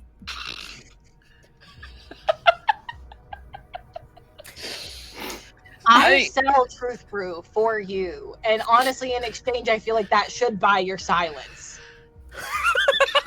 I am being much more well behaved than I have before. It's really true. There was like a whole 6 months I had to ban you from here after that one incident, but I didn't think hiring a private investigator was that big of a deal. it's a big deal when it's to find out what my name is. When you can just tell me what my name is. Government, and you have to know what my name is. We're supposed to be a community, and I can't commune with you if I don't know what your goddamn name is. You're gonna feel like the biggest dumbass when one day you realize what my name is. If The biggest dumbass. Star. I just want you to confirm it. On my fucking deathbed. Etched on the tombstone. I want you to know I don't care about your deathbed. I care about your tombstone. And I'm going to sign what your name is when I look at it, because I will see you in the ground and I will know it's true. Will be dead and gone in my penthouse in hell when you find out. And honestly, that's fine. I feel like this has happened before. Oh, every time. This is the conversation every time you two come in. You've never not witnessed this conversation when Nick is in this bar. Benji puts a 20 down onto the bar and then thinks about it and then puts a 10 on top of that. Nice. Then walks behind the bar and gets 4 beers out of like a cooler and nods to Star like, "I am so sorry." As he walks away. Pinky, you grabbed the wrong beers. Those aren't Truth Brew. He puts the beers back because he thought Nick didn't notice and gets 4 Truth Brews. Star picks up the 30, stuffs it in her apron, and just kind of does one of these to you as she continues to wipe down the bar and like shoos Nick away. Gonna go to our food. I feel like Abby would have grabbed the cleanest looking booth and it's set up there and was waving the others. Yeah, that is so true, Levi. There is absolutely a surcharge on Truth Brew out of pure fucking spite for Nick. In like this weird, so strange brother-sister dynamic bullshit that she's put up with for multiple years at this point. Since before she was ever the owner. The minute that Nick pitched Truth Brew, she agreed wholeheartedly to sell it at an upcharge. And you're able to grab the booth. All the booths here are pretty clean. Like Star does try to keep the place really nice, and you're able to slide in. Benji brings over 4 truth brews. They all have really dumb ass names on them, but that was what Nick wanted, and so they're all just like, one of them's called Microchip. No one agrees on the flavor, by the way, in town. Not one person. Every single person says it tastes like something different. And you all kind of settle in and crack open your truth brews. It is behind Nick's back as he's walking towards the table. You two should really take it easy with these. Look at the alcohol content. Oh, God. What's the alcohol content on the truth brew, Nick? Hold on, let me take a quick look. It's more than absinthe, and that's bad for a beer. Oh, Jesus. like the fact that this can legally be called beer is unsettling. This is liquor at that point. Yeah. Oh yeah, no, this is like 72% alcohol. Oh. To be fair, it didn't specify that it was a beer. It's just truth, sir. Yeah. That's true. My bad. Call it syrup. What do I look like the CIA card? That can't be on the can. As you kind of look this over, it's got like different weird graphics on the front that are in no way related to the name. And you see a big like 72% in a little bursting bubble on it. Well, at least I'll forget today after drinking this, so that's something. On the back of every can is a cover-up from our government. I'm drinking the COINTELPRO. I think you got the Bay of Pigs. Also, if you check underneath the cap, you also get like a fact about the twist-offs. Yep. Oh, mine says Bush did 9/11. Okay. Jet fuel can't melt steel beams. That's fully Epstein didn't hang himself. Sorry. You do not apologize for that. You do not apologize for this, people. These are all things that are in fact all truth. Oprah Winfrey is a CIA plan. Yeah, like all of these things.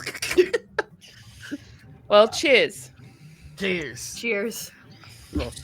As everyone takes their first sip, can you roll suffer for me? Yeah. I feel like you're implying something about Truth Brew. I'm heavily implying something about Truth Brew. It wakes the you police up. are just a privatized army here to protect. In my mind, Truth Brew is like Malort. Yes, it's delicious. No. We're rolling stride, you said? Suffer. You're rolling suffer. I got a mighty 7. I was gonna say you won a 7, so you're good. Okay, You great. like hold this. You've traveled all over the world. You've sampled alcohol all over the world. I've had This that is tequila fine. with the snake in it and shit. You Yeah. know, it's fine. You're good. It's good. Everything's cool. I got a Yeah. 4. Cool. 2, baby. 4, 3, 2. I'm just like, this isn't working. Charlie's the only one that can hold their liquor. It's been a long day. Yeah. And sometimes when you're tired enough and drink liquor, you hit that sober mark. Yeah. You all are like taking your sips of your drink, and kind of just observing the world around you, as I don't know whether you're drinking to forget or drinking to remember, but you'll probably get both out of whatever's about to happen, if I'm being honest. Great. You know, Charlie, if Truth Brew isn't working for you, I'm working on my next masterpiece called Whistleblower.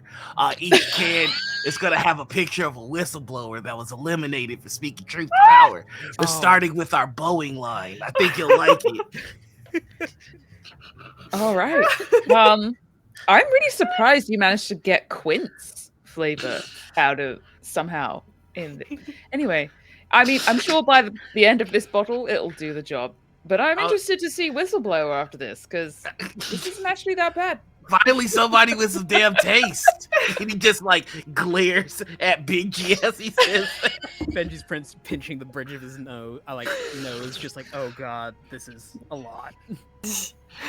I feel like Abby's just like, she's starting to hit it a bit hard because she only got a 3. She's like, this is good. This is good. That's what I'm saying. Like, it hits you like the truth. like, ooh. He's made that joke so many times.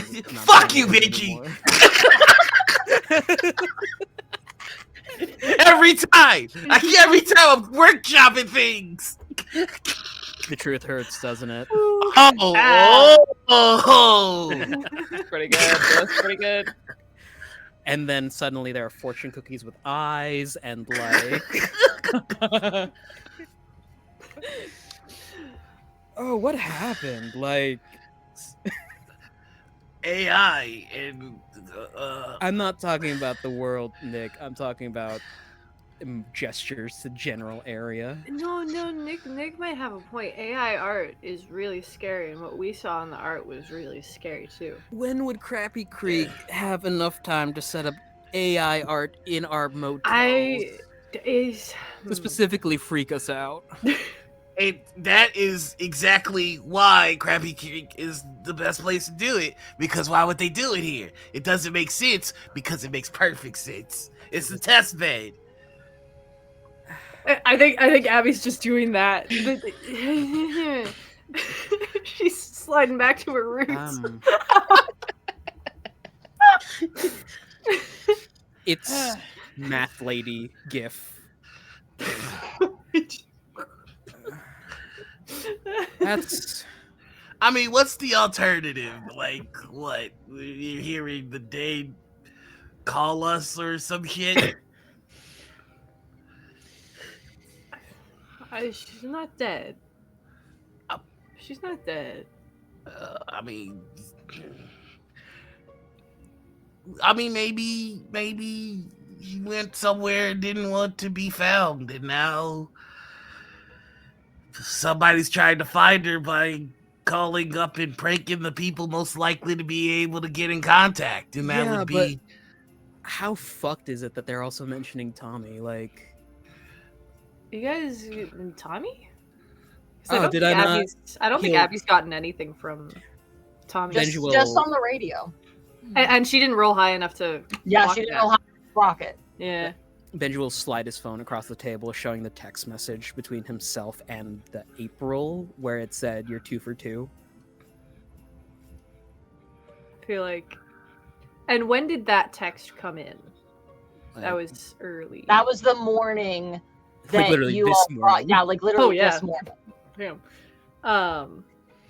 And I think she'll kind of like smack the phone down. She'll be like, "Benji, you got some weird shit going on. You said you saw April, and then you didn't say you saw April. But why is it? We April's just talk. That's all. Like, hey, were you getting it on with April or something?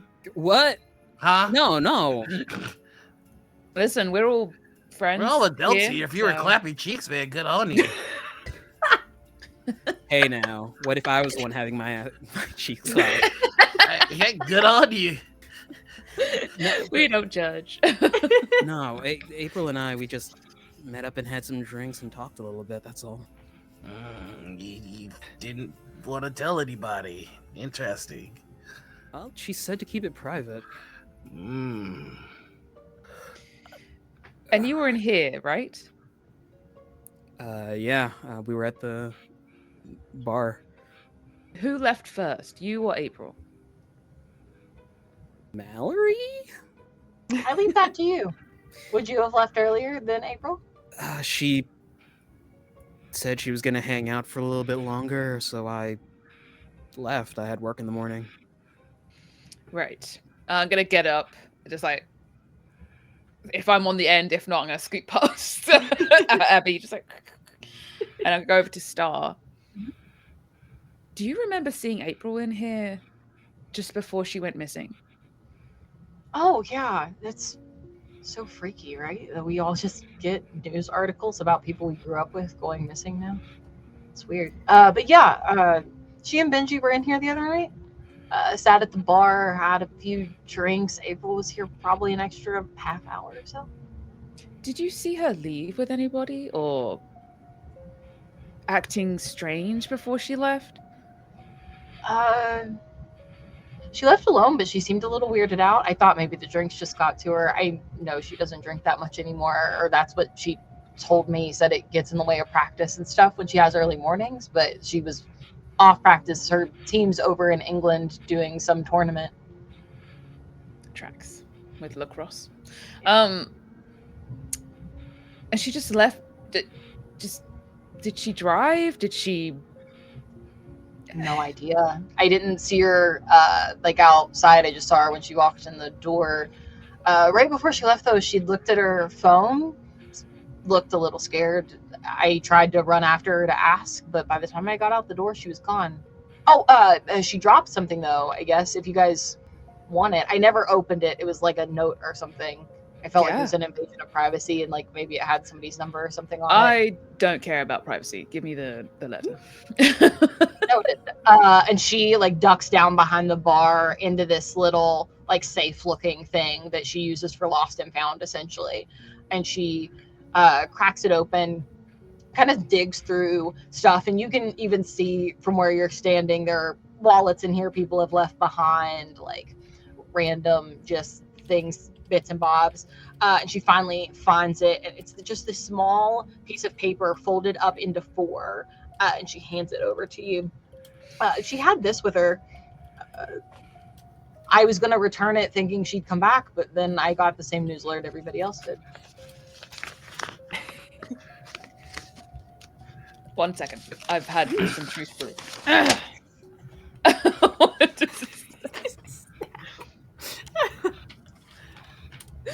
This is an invitation Ooh. to Benji's 12th birthday party. April 1st, 1997, at Pizza Saloon. She's going to turn around and walk back over to the booth and just sort of throw this onto the table in front, like in between sort of Benji and Abby, if they're kind of opposite each other. I have to say, that was incredible. Did you all see that? What? Apparently, Star can't answer fucking questions. You know what, Nick? Go fuck yourself. Because I swear to God, you yourself. Is your over the edge? I'm gonna stop selling your fucking shitty You're not gonna stop shit. If that's even what it fucking is. Because I promise you, Nick, that you are the only person in town that buys it. You're the only one. Benji's I only shaking his stuck head. it as a fucking common courtesy to you, you goddamn nitwit. Deliver a goddamn Shakespearean monologue when somebody else asks you for a goddamn question. I asked you for your goddamn name, and you would have. And then he just continues on in this vein. At some point, Star stops responding to you and just starts flipping you off behind the bar and goes back to wiping the counter off with her other hand. I love it. So, Oh my god. Charlie, what's this? Apparently, an invitation to your birthday. But apparently from when I was April was 12. carrying this. She left this here on the night. This is an invitation from when I was 12. Hey, I don't remember getting an invitation to that party. You got one. I drew boxing gloves on it. He turns to Nick and just points to like a little like dandelion at the top corner of the invitation. I drew on everyone's something personal. What did you draw on mine? Probably like a little magnifying glass. Cute. Wait, so she left it here, or she dropped it, or this was a month ago? When she was here with Benji. Which She was left it. I think it was just before she went missing. So what? a month or two ago. GM, a month, yeah, or a couple weeks. Well, see, because Abby confused. believes Benji's bullshit, Benji- and she thinks Yeah, it's I a was month gonna ago. say, Oh. Benji's lie was bullshit that they were here a month ago or whatever. It's only been a few days. That Right. was also RJ misremembering. Okay, we're gonna go with it with Benji. Yeah. Don't worry about it. That's buddy. fine. A little cerebral horror never hurt anyone in the long run. Is Benji confused or is Benji fucked up? We'll never know. A little bit of both.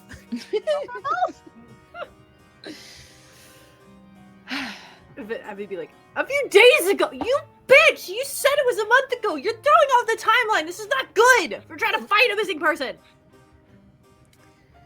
Sips more of the brew. Small, tiny confession. Mm-hmm.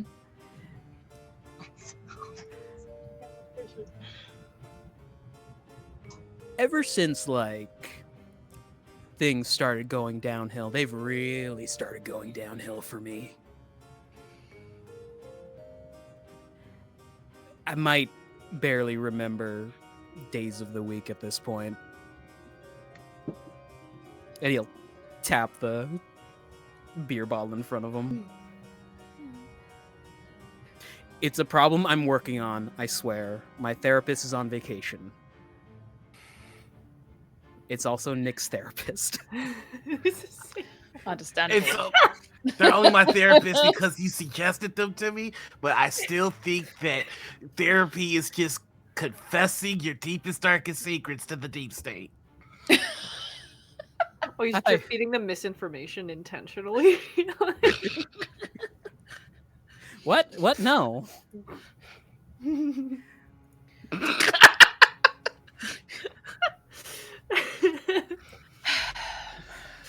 Listen.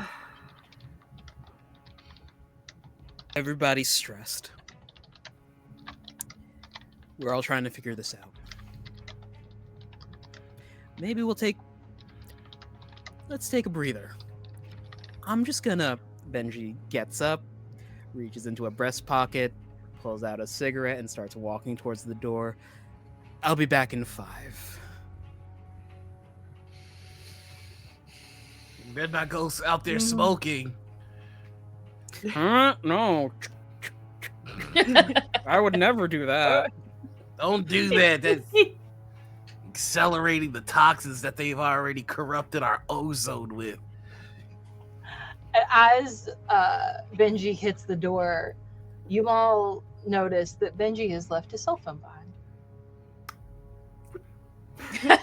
Aha! You fell into my trap, now I know. Yeah, she's gonna kind of... She won't do it too secretly. She'll even kind of like, if anyone wants to get in on the tea, she's Yeah, I'm gonna... just like, scoot. And I kind of squeeze back in next to you, just like... And start looking through, specifically looking for correspondence with April, and anything mentioning like Tommy as well, because that's new information. Yeah. You roll probe for me. Yeah. And Benji, I have a very important question. Yes. Did you delete anything? No. Okay. That is a 6 + 1 is a 7. Cool. You're able to figure out Benji's phone pretty easily, get to the text messages, and you see the ones that Benji showed you earlier, the one that said, you're 2 for 2 now, and he responded, and it said Tommy and April. You see a different thread that's labeled as April Addams.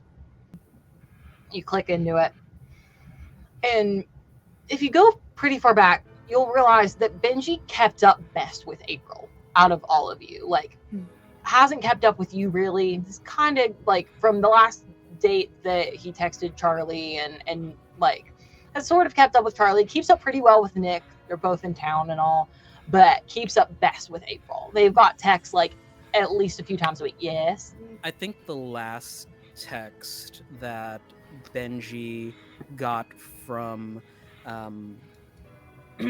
Abigail was Abigail sending him a, "Are you coming to the anniversary?"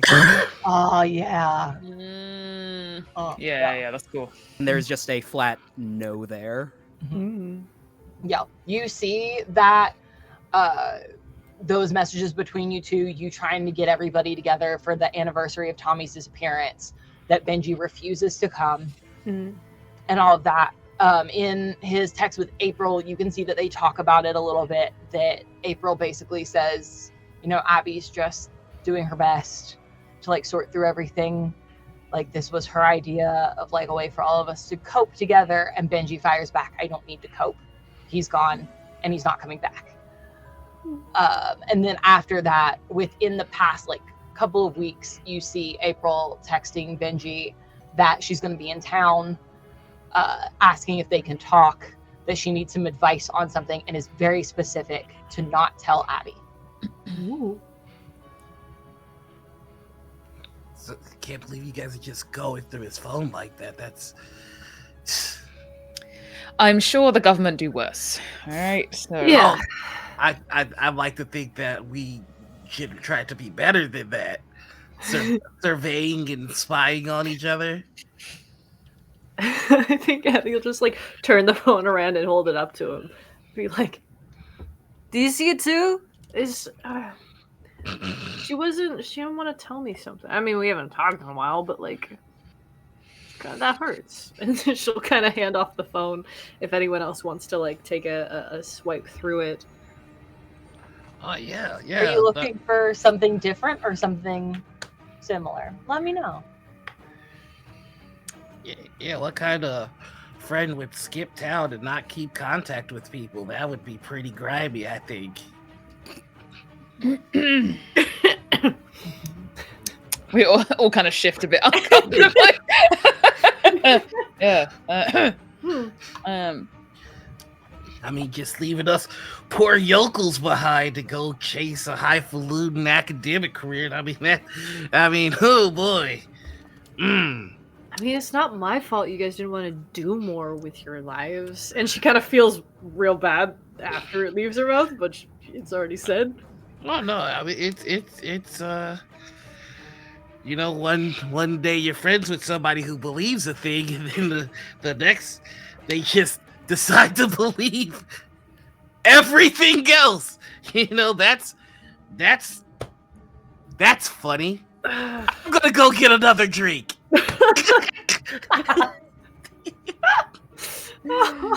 Star or whatever the fuck your name is. And as Nick leaves the table shouting after Star, who has not stopped flipping him off, by the way. She's dedicated. Like, you see the two of them talking at the bar, and she's getting another truth brew. And Abby and Charlie, you're left together at the table. It's nice to see you finally saying how you feel. As the brew is named aptly. So, you're still jealous of your sister, and that's taking its toll. I mean, I didn't recall you getting a degree in psychology. I don't need one, dear, to read you like a book. At least I can read. I'm good at reading! Well, obviously not enough to read between the lines. And she's going to kind of like go between through the lines. the messages. Oh, yes, okay. Could I do like a probe? Yeah, and absolutely. see if I can like genuinely see if there's some kind of like something in these? For sure. For sure. Let's see. And I've got a butt ton of adversary tokens too, so I can use a bunch of them just so I don't look like an ass. Your DC is an 8. All right. Better is a 13.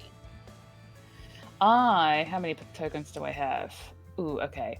I'm going to use 5 tokens to push it to a 13. Okay, cool. Ooh, Because nice. I really want to do Yeah. You know how on a phone, at the top where the contact is, you can press the contact and it'll show you all the photos and like extra stuff that Give you me that sent in juice. those messages. You click that after reading sort of what Abby's already seen. And you can see that April had sent Benji like photos of like her gear bag and stuff like that, like with all of her practice stuff in it and all of that, just like kind of stuff that you'd send back and forth. Right in like the corner of one of those photos, you see it is the invitation that you found from Star laying on top of a music box that I'll even like give you this much, that would essentially be April's anchor, is that music box. Interesting. That it seems like she must have been like packing up to leave for this trip. This invitation was on top of that music box. Yep.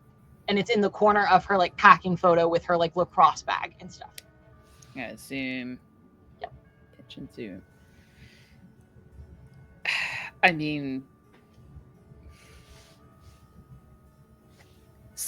she was coming for something very important if she was bringing all of this. I guess more important than the lacrosse award, which makes sense.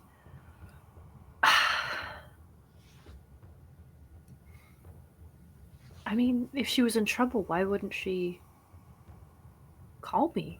Or maybe you, or I guess she was close with Benji, but Well, I wasn't very close with her, but sometimes people leave others in the dark for their own safety.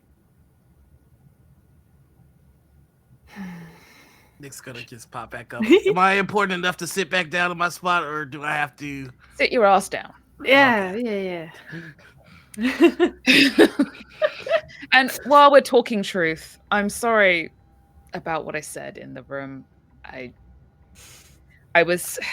wasn't. Listen, I got trapped in a cave for a long time, and I get very when I feel trapped. Anyway. I'm sorry I said that. It's fine. I gave you all hell. And he's gonna pass you a big truth brew, and he's gonna pass. He's passing. He's passing it out to everybody at the table. Look, it's good to have you all back. I missed you guys. I've missed you guys too. Oh, I should probably say I missed you too. I mean, if you don't See, when you mean do it, things that's like that, I don't fine. know if you mean it or not. Oh, Hey, have you guys seen my phone? Oh yeah, we were just snooping through it. Just face palm. It is the lizard left eye blinks, right eye blinks, open. What? Yeah, we saw the messages you had with April. You made people at the table feel sad for not being as close. That's fucking private. Yeah, that's what I said. Oh well, tell that to the police when you're hiding. You didn't evidence see about anything a like missing person. untoward, right? That. Oh, wait. No, I didn't go into your photos app. Okay, or, good, because I or didn't send anything untoward. Just confirm. No, but we did confirm that she did bring this invitation with her, and I'm gonna kind of. Oh, the phone's probably still open on the picture, Yeah. so. And then Abby will pick up like the photo. Sorry, the invitation. Obviously, it's the same one, right? Yeah. Good. I mean, like we when we moved, we didn't bring a lot of the random stuff. Like she wouldn't have this. Did you send her another one? Why would you? What the fuck, Benji? What? She just likes being mean to Benji. I'm so You know how- sorry. It's fine. You're good. You're good. Do you know how fucking weird it is to like? One, that's borderline creepy to resend an invitation from when I was 12 to someone. Weird. I have more game than that. I mean, I have more wherewithal than that. I just fist bumped Nick like. To summarize, if what's it? Charlie had read through some of the text. It is the shittiest slow burn you've ever read. I Yeah. love it though. For sure. It's It like is- a will they, won't they? Will Yeah. they, won't they? But then it's like, oh, they won't. Yeah, 1,000%. No. He said LOL here. He should have said something different. Yes, I did. You have no riz. Yeah. Shut up. I mean, honestly, he was doing most of the work for you, and you still fumbled. He'll just grab his phone out of whose ever hand it is and just shove it back in his pocket. Valid. Okay, cool. We have an invite. We have a creepy music box. Mhm. GM, Yes. was the party when Tommy disappeared? That's the year Tommy disappeared. Mm, Couple before months it happened? before. It was he disappeared a couple months before the party, or No, the party happened a couple months before he disappeared. right? Okay.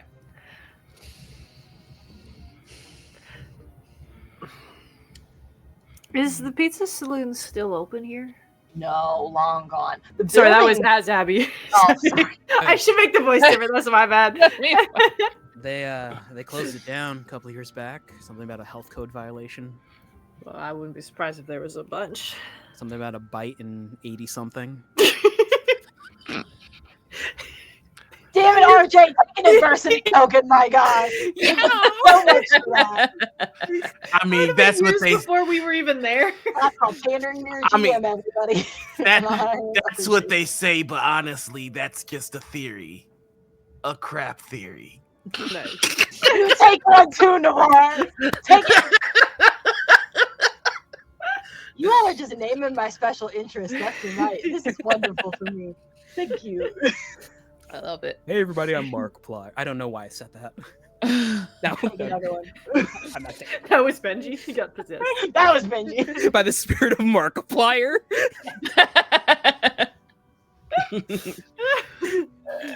Oh my god.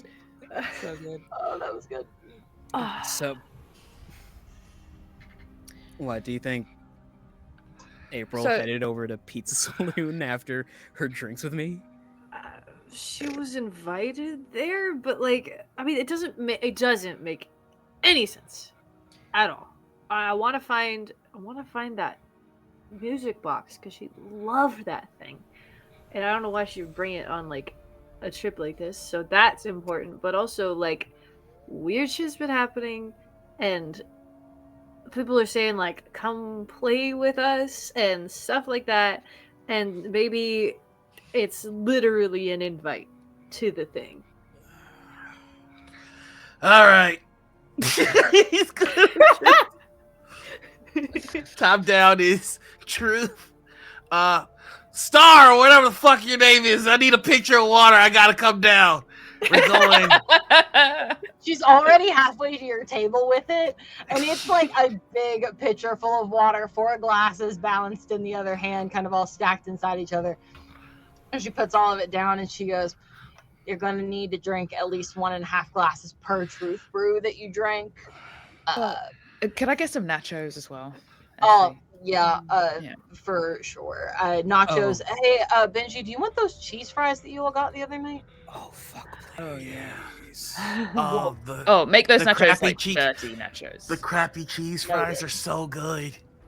It's They how are they fry literally them. the crappy cheese fries on the menu.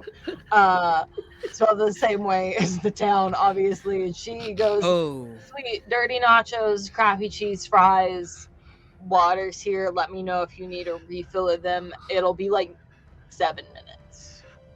Be right back." I'm gonna hurt a bunch of people in this chat real quick. Benji goes into his backpack or his like bag and then pulls out some Lactaid. He'll pop one in his mouth, drink it with water. Yeah. Yep. He pulls Benji out some knows Tums himself. for later for the heartburn. That's the coward's way out. If you want to deal with bubble gut, you do crunches.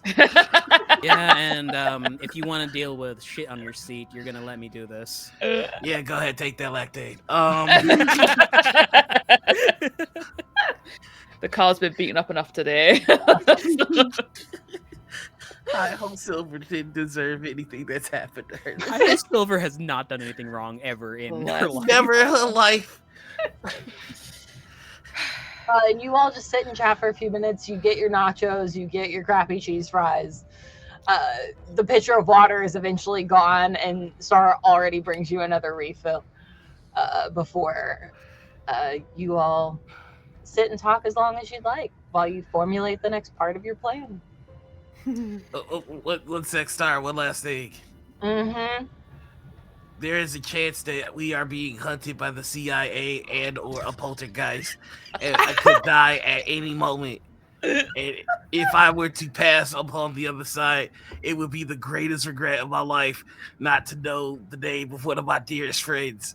So, as a pre-dying man's wish, what the fuck is your name? You know, that is a sad, sad, sad story. If you are to pass by the hand of the CIA or a poltergeist or both, just kind of knowing your life and how it works, I'll contact you via Ouija board and I'll let you know then. I will see you in the ground. And I'll be delighted to lay in the dirt next to you, my guy. Delight. Bye, Star. Have a good night. Bye, Benji. Remember, drink probably some extra water once you get to where you're going, because... Oh, I'm just gonna stop next door and get some, like, Pedialyte or something. Good call. Good call. The strawberry one. Mango had, like, this weird recall thing. Don't get that one. You're the best, Star.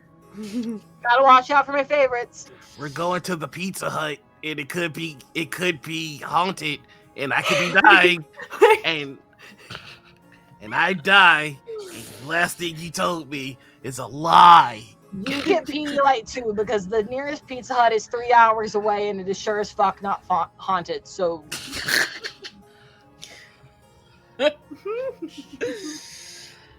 Okay. Let's. I'm running on empty. I need to sleep. We are hitting nightfall, by the way. Okay. Thank God. Yeah. Well, maybe thank God. We'll see. Some of the scary things happen. All I know is that April thought something to do with Tommy and the pizza saloon was somehow linked. We gotta figure out what she'd figured out. So you guys want to go to the pizza saloon? Can we go in the morning? I'm really tired. See, this is what happens when you put toxins in your body. It's only like 9 o'clock and you're all wilting like it's goddamn autumn. I haven't slept in 83 hours. Okay? I just want to sleep. I can't. I'm hallucinating. I saw weird shit writing on the walls and stuff in that hotel room. I passed out. Yeah, I know. I was there for that part. Yeah, I think I need to sleep. It made me very uncomfortable. I feel like I'm in the Russian experiment right now. I just need to sleep. There's a small smile on Benji's face as he turns to the party. Sleepover? For old time's sake? You know what? Fuck it. Yeah, let's do it. Hell yeah. Yeah, we could tell some scary stories with flashlights and ghosts. How you all getting there? Do you guys have? Does this town have Uber yet? Yeah, I was just about to. There's one car.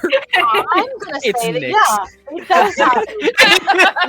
Nick is the only Uber driver. Nick's phone goes up.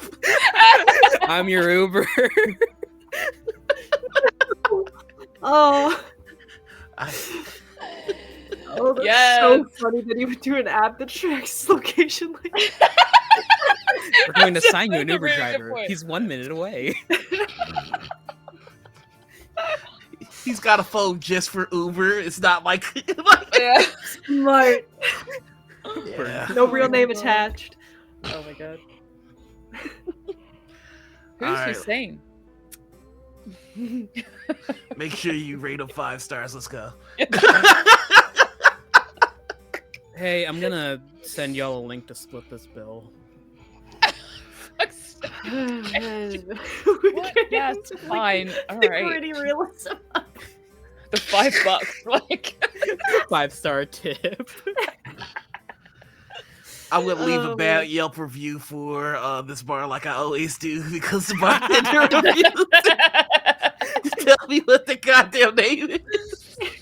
It's the Psychopomp. There we go. Yeah. The Psychopomp. Yeah, the Psychopomp is getting one more bad review. All of the bad reviews for the Psychopomp are all you. Every Yeah. last one of them. All the other ones, 5 stars, 5 stars. Like, great drink, stars, awesome. Like, awesome customer service, lovely atmosphere, and then there's you. You're They're the reason like, why they can't clear a That won't 4.3. tell me their name. It's freaking me out. I have to know her name before I fucking die. Like, You can, they're all different names, like all dummy accounts, but you can always tell it's Nick because it's like yeah, because it's always complaining about the why truth. someone won't tell The me truth her brew was so amazing. It was one of the best. It was the best beers I've ever highlight had. of my night. So good. You all pile in to Nick's car, and where is this sleepover happening? The duplex, At the right? duplex? Benji's house. Perfect. The men cave. The man cave. Oh fuck. You all head to the duplex, and like very quickly settle in, like kind of figure out where everyone's sleeping. And as you all go to shut your eyes for the night, ready to get some sleep before you try this again in the morning. Emily, how many times would you say you failed tonight? Oh my god. Well, I had enough to really bump that fucking roll. did. I think I probably failed. I'm gonna go for 7 times. I reckon it was at least 6 or 7. That's I think so it was. generous because I was gonna let you off easy and say 4. Oh, we'll but, cut the you difference know, at 6 if you want. Yeah, That's we'll cut the difference at 6. That's fine. As you all go to lay down, everyone else drifts off to sleep pretty easy. You know, Nick and Benji, you live here. Like, this is all comfortable for you. Abby, you're exhausted from your plane ride. I was about to say, From, can all 4. I, for Benji, he doesn't really sleep. He stays up trying to remember what he and April talked about. Oh, we're gonna come back to that in a minute now. Yeah. Can I do one thing before? Yeah, cutscene? absolutely. Yeah. Either in the car ride to their place or at some point, still a little bit inebriated, if only playing it up a bit more to make this easier. Abby is gonna kind of like get a little too close to Charlie's ear and be like, I know you don't have any prestigious published papers like I do, but you're really smart, and I really appreciate what you did tonight in helping figure stuff out, and I think you're really smart. And then she'll go. Which hand is that compliment being given from? Yeah, the back of one of them, that's for sure. That's phenomenal. Charlie's just like fixed ahead, and if you hadn't have moved away, she would have just pushed you away. That's fair.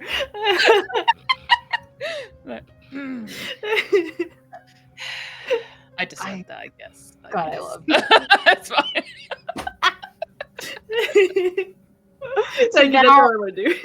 as that echoes in your ear as you're laying down to sleep, No published papers. No. Just nightmares. you Yeah, Squidward.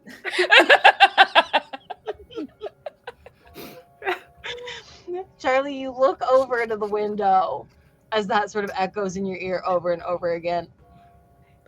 And you hear this knocking noise, like a tap on the window. No. You said 6. Here we are. Knocks again. And again. And again. And again.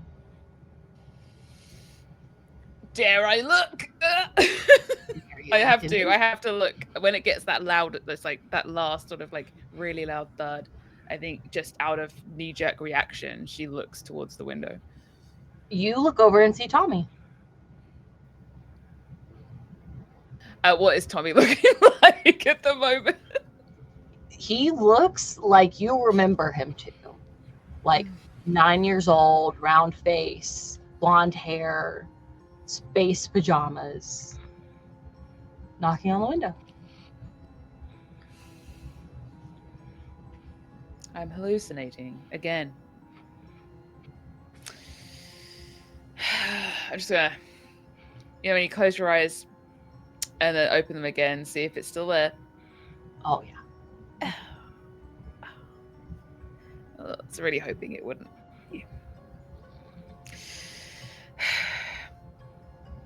Is he smiling? Yeah. Looks pretty happy. Does not take his eyes off you. I'm assuming I'm kind of like, I don't know, on the sofa in like the lounge or something. So I know this is a really dumb detail, but like I don't imagine Benji having much in the way of like, for when people stay over. So it's probably just like my coat as like, when you're staying over at a friend's house and they're just not prepared. Benji offered someone his bed. I fully believe that. Abigail, would that be you if you wanted to take his bed? Me as a player, I'd be like, no, but I think Abigail will take it. We'll take it because even if Abigail would not take it sober, she's fucking She drunk. would take it drunk. Yeah.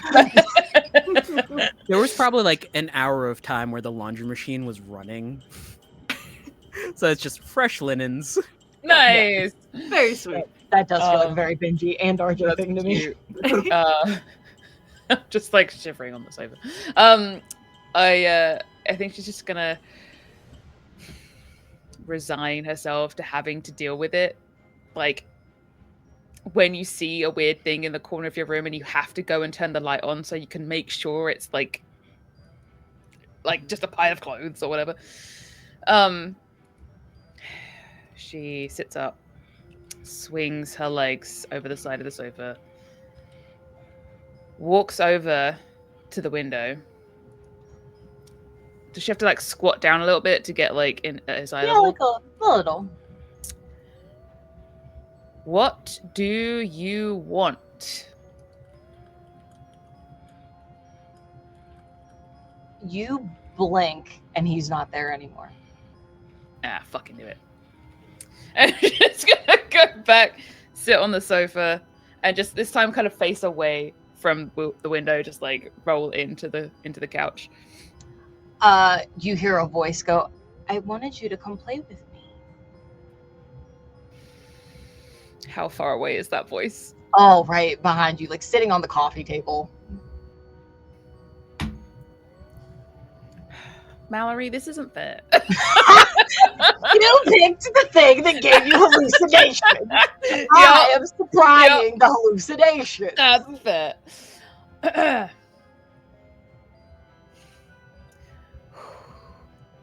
Takes a breath. Rolls over. And sits back up again. And I'm assuming Tommy is just sitting on the coffee table? Yeah, for sure.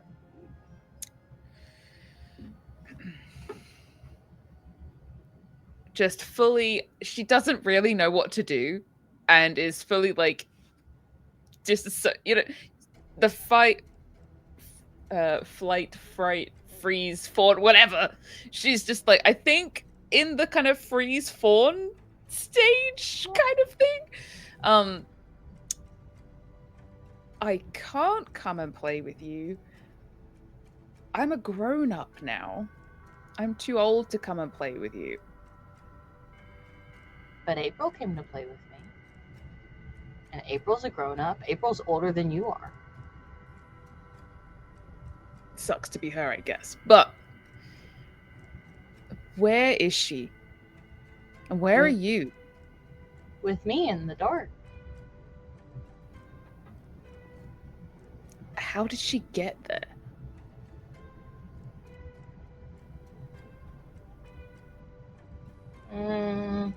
I don't know if I'm supposed to tell you that. Well, how am I supposed to come play with you if I don't know how to get there? They can come get you too. No, I don't really want that. I would prefer not to have that happen. So I can come when I'm ready. If you tell me where it is. Okay, is ready like tomorrow? Yeah. Okay, tomorrow would be good. Well, you have to go to Benji's birthday party first. So it might. Well, I don't know what time you'll be done at Benji's birthday party. The first time we went, it lasted like so long. It was a really good birthday party, you know, when you don't want it to end, right? Just seems like it lasts forever. Yeah. You all have fun. We can't go this time, but it's okay because once you're with us, you'll be here forever. So we'll have plenty of time to play. Again, how do I get there?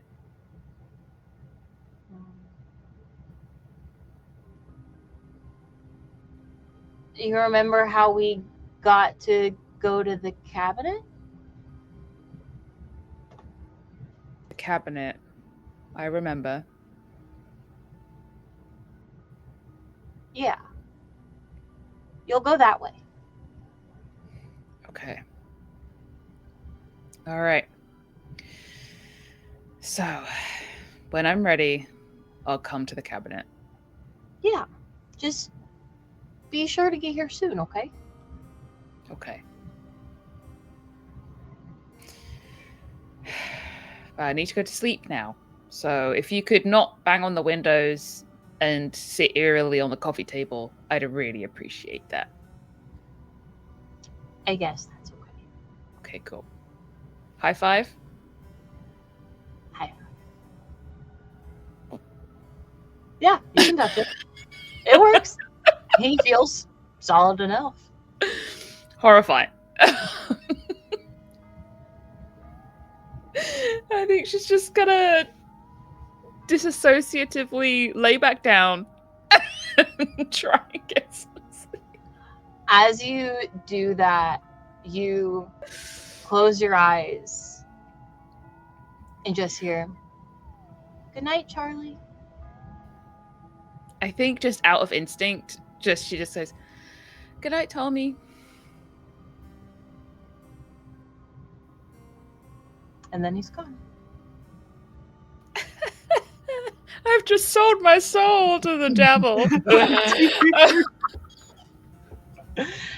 And with that, we're gonna end our game for the night, everybody.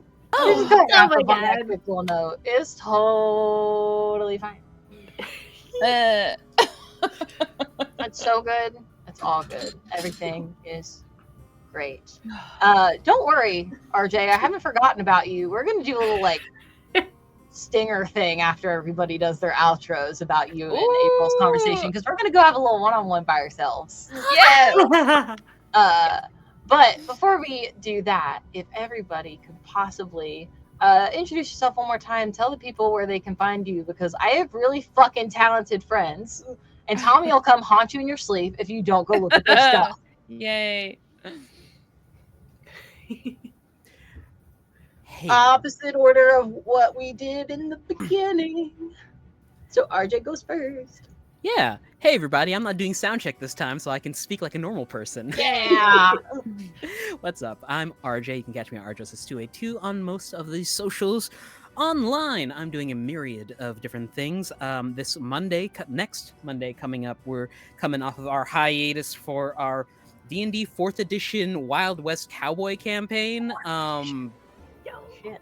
I'm a Genasi sword mage who can't shoot worth a damn, but boy can he throw his rifle like a tomahawk. Oh, yeah. Other than that, whenever I'm doing stuff like Noirville or stuff over on the Hype Goblins, I usually retweet. So come check it out if you want to see me in other places. Once again, I was Benjamin De La Cruz. Oh, popcorn.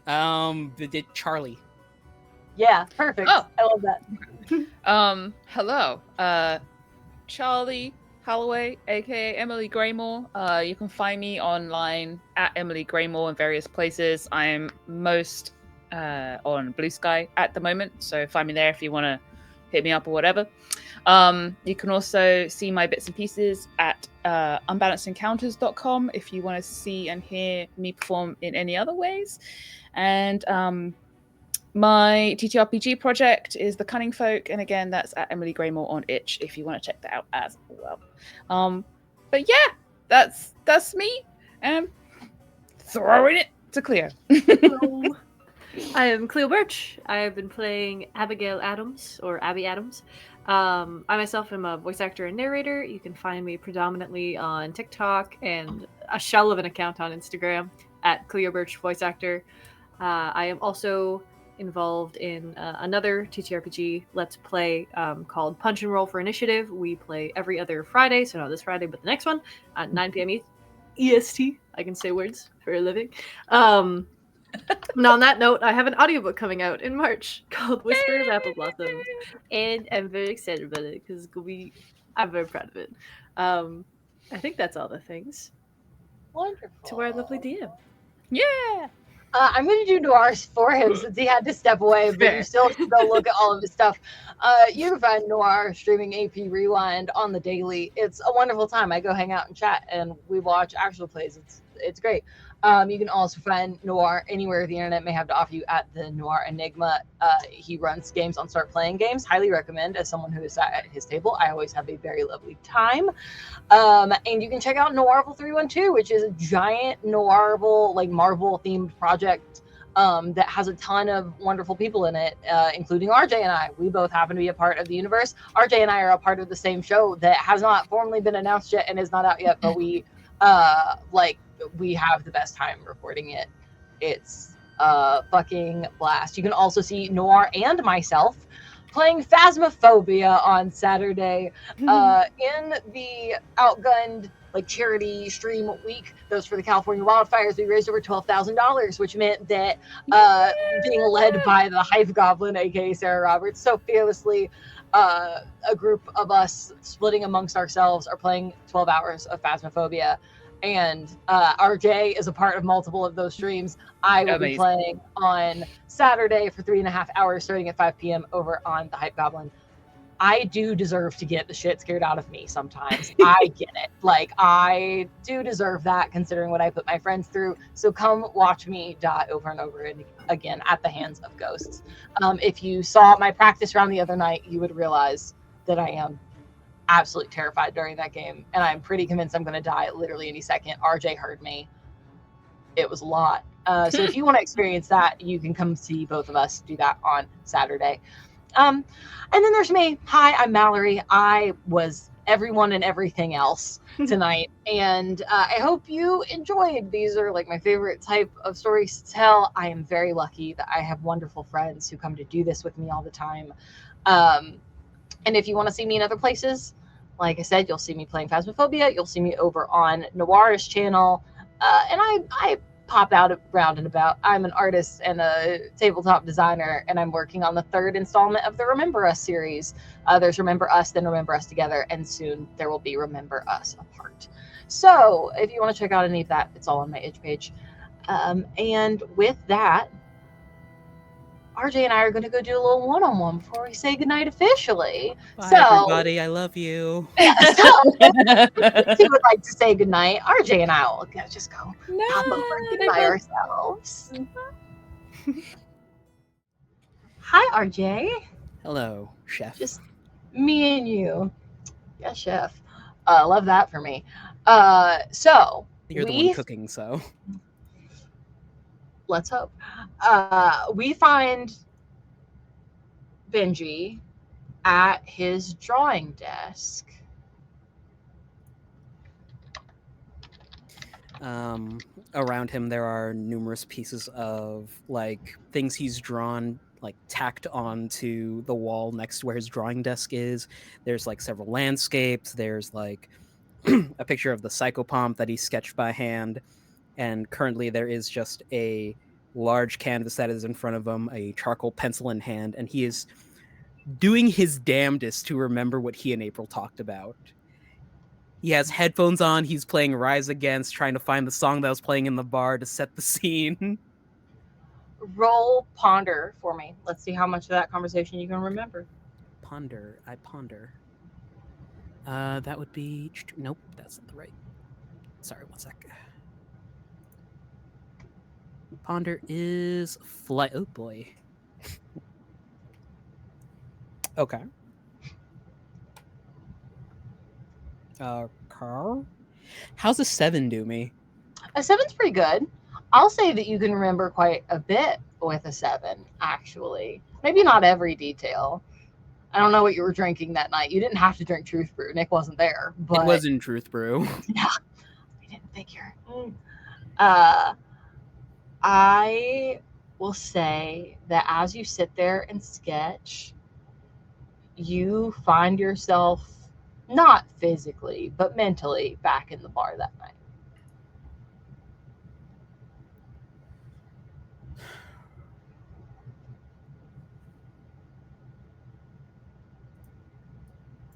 So, what did you want to talk about?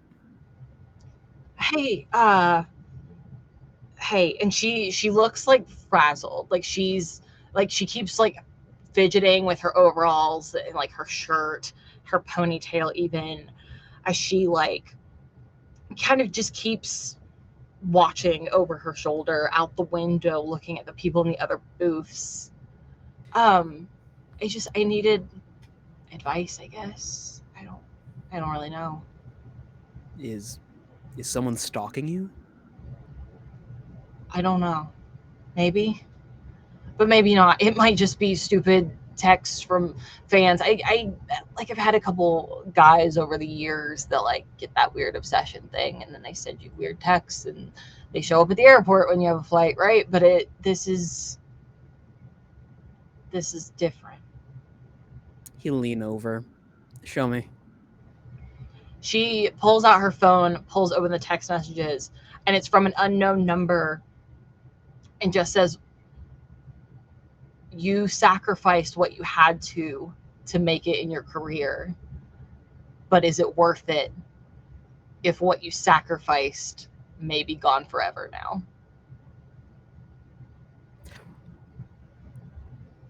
April, this is fucked.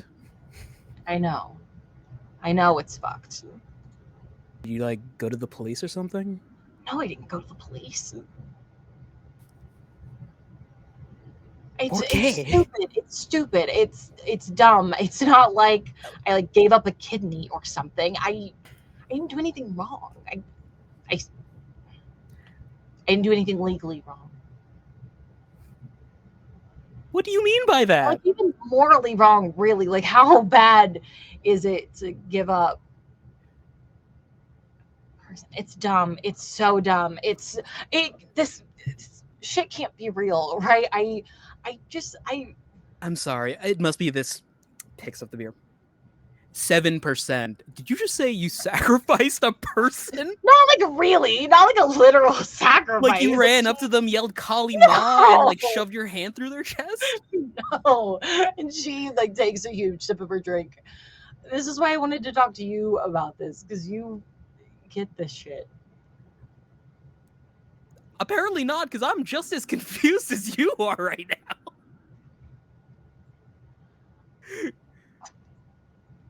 Okay. You remember being back together in the cabinet with everybody. Yeah. I was in Charlie's little Honey, I Shrunk the Kids land. Small and World. Yeah, Not that Small thing. World. That's TM'd by. Correct.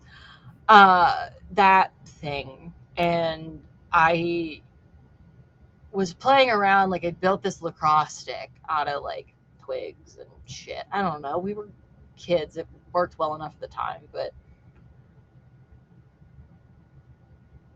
there was like this voice, and I couldn't find what it was attached to, but it kept talking about sacrifices must be made. And I thought that it meant weird shit. And so I like backed up. I threw the lacrosse stick to the ground. I drank the tab. I got big. I left, like whatever. But like she's getting really loud now, and she could see all the people around the bar are looking There's at a her. hand that just on her arm, pulling her down slightly. Do you ever think about the things that you give up as an adult? What you're willing to get rid of to get something else that you really want? Do you ever think about that? Like that Japanese lady, throw out what doesn't bring you joy. Not Mary even. Kondo.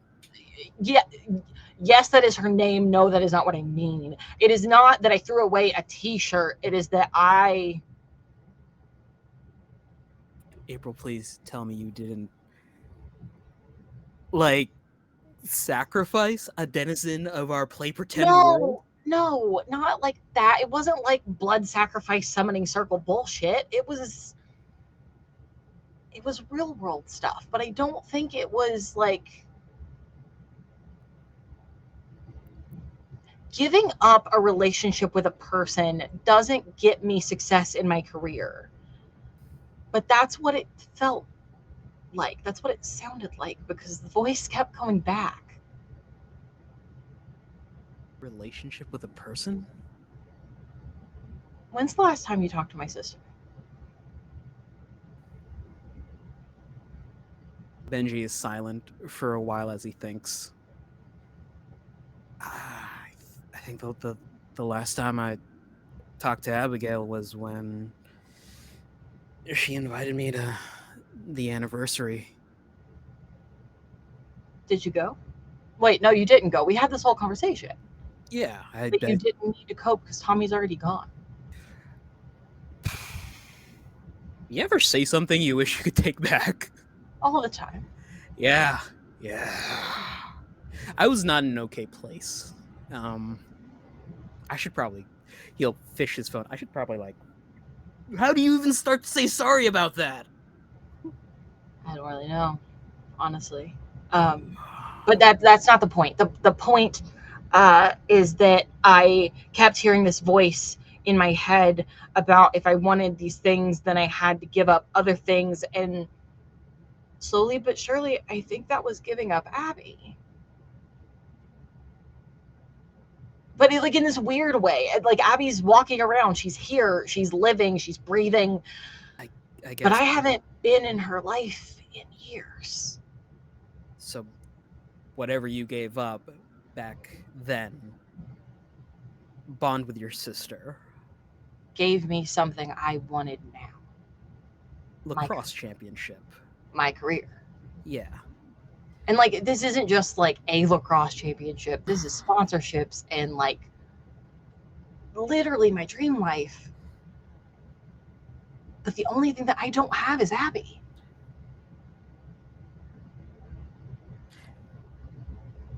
I wonder if we can go back, like, see if we can't talk the deal out? I don't know who I made the deal to, though. That's the thing. I just stopped going to her stuff. She invited me to family dinners and I made an excuse and I didn't go. I didn't go to her last graduation ceremony. I didn't go when she had this like big celebratory dinner for her new teaching job. I just didn't go. Something stopped me and I don't know what.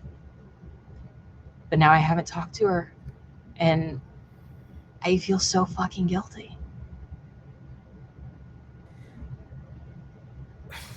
And I wasn't technically supposed to tell anyone, but what I need to know is if I should invite her here for the awards. I mean, it's never too late to try and fix a bond, right? Just gotta reach out. And if something is compelling you not to, maybe we'll just stop by the cabinet in the morning and see what we can do.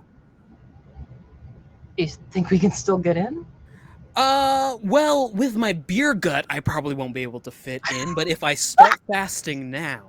Oh, okay, good. Well, then I'll finish that for you. And she takes your drink and down. Hey! You said you needed to fast. Yeah, but like later. We'll go to the cabinet in the morning. Yeah. I have like one stop to make tonight, but it will be quick. And, You gonna be okay? Oh yeah, I'll be fine on my own. It's nothing. Just this invitation I got in the mailbox. No big deal. Yeah, well, don't go to the cabin tonight, no matter how much it compels you to. I will When not. you're done picking up your mail, send me a text. All right? Will do. I got work in the morning. Yeah, bro, seriously, I'm gonna have one more drink and then I'm out of here. I have shit to do, and I'll meet you. I'll drive by your place in the morning. Yeah, I have a rental, so for sure. Nick will probably be at the youth center early, so cool. yeah. I'll pick you up at 9. We'll drive out, and we'll see if we can still get back in after 20-some years. If I'm not awake, there's a key under the mat. Noted. If you're not awake, I'm splashing water on your face. Oh, please don't. It's only but tradition. He'll put an arm over her shoulders, give a squeeze, and then stand up, wave to Star, and stumble out of the bar. He does start to text Abigail, but then like thinks about it, deletes the message, and says, "I'll do it in the morning." And she watches as you walk out the door, kind of like her gaze lingering on you for half a second before she turns back. 20 minutes later, she gets a text message. Start clocks this expression that she reads as nothing but fear. April gets up, turns around, runs out, dropping the invitation on her way. And by the time Star gets out to see her, she's gone. During this time, as Benji is sketching, he's letting his hands wander, like just auto drawing. Mallorie, what is his finished product?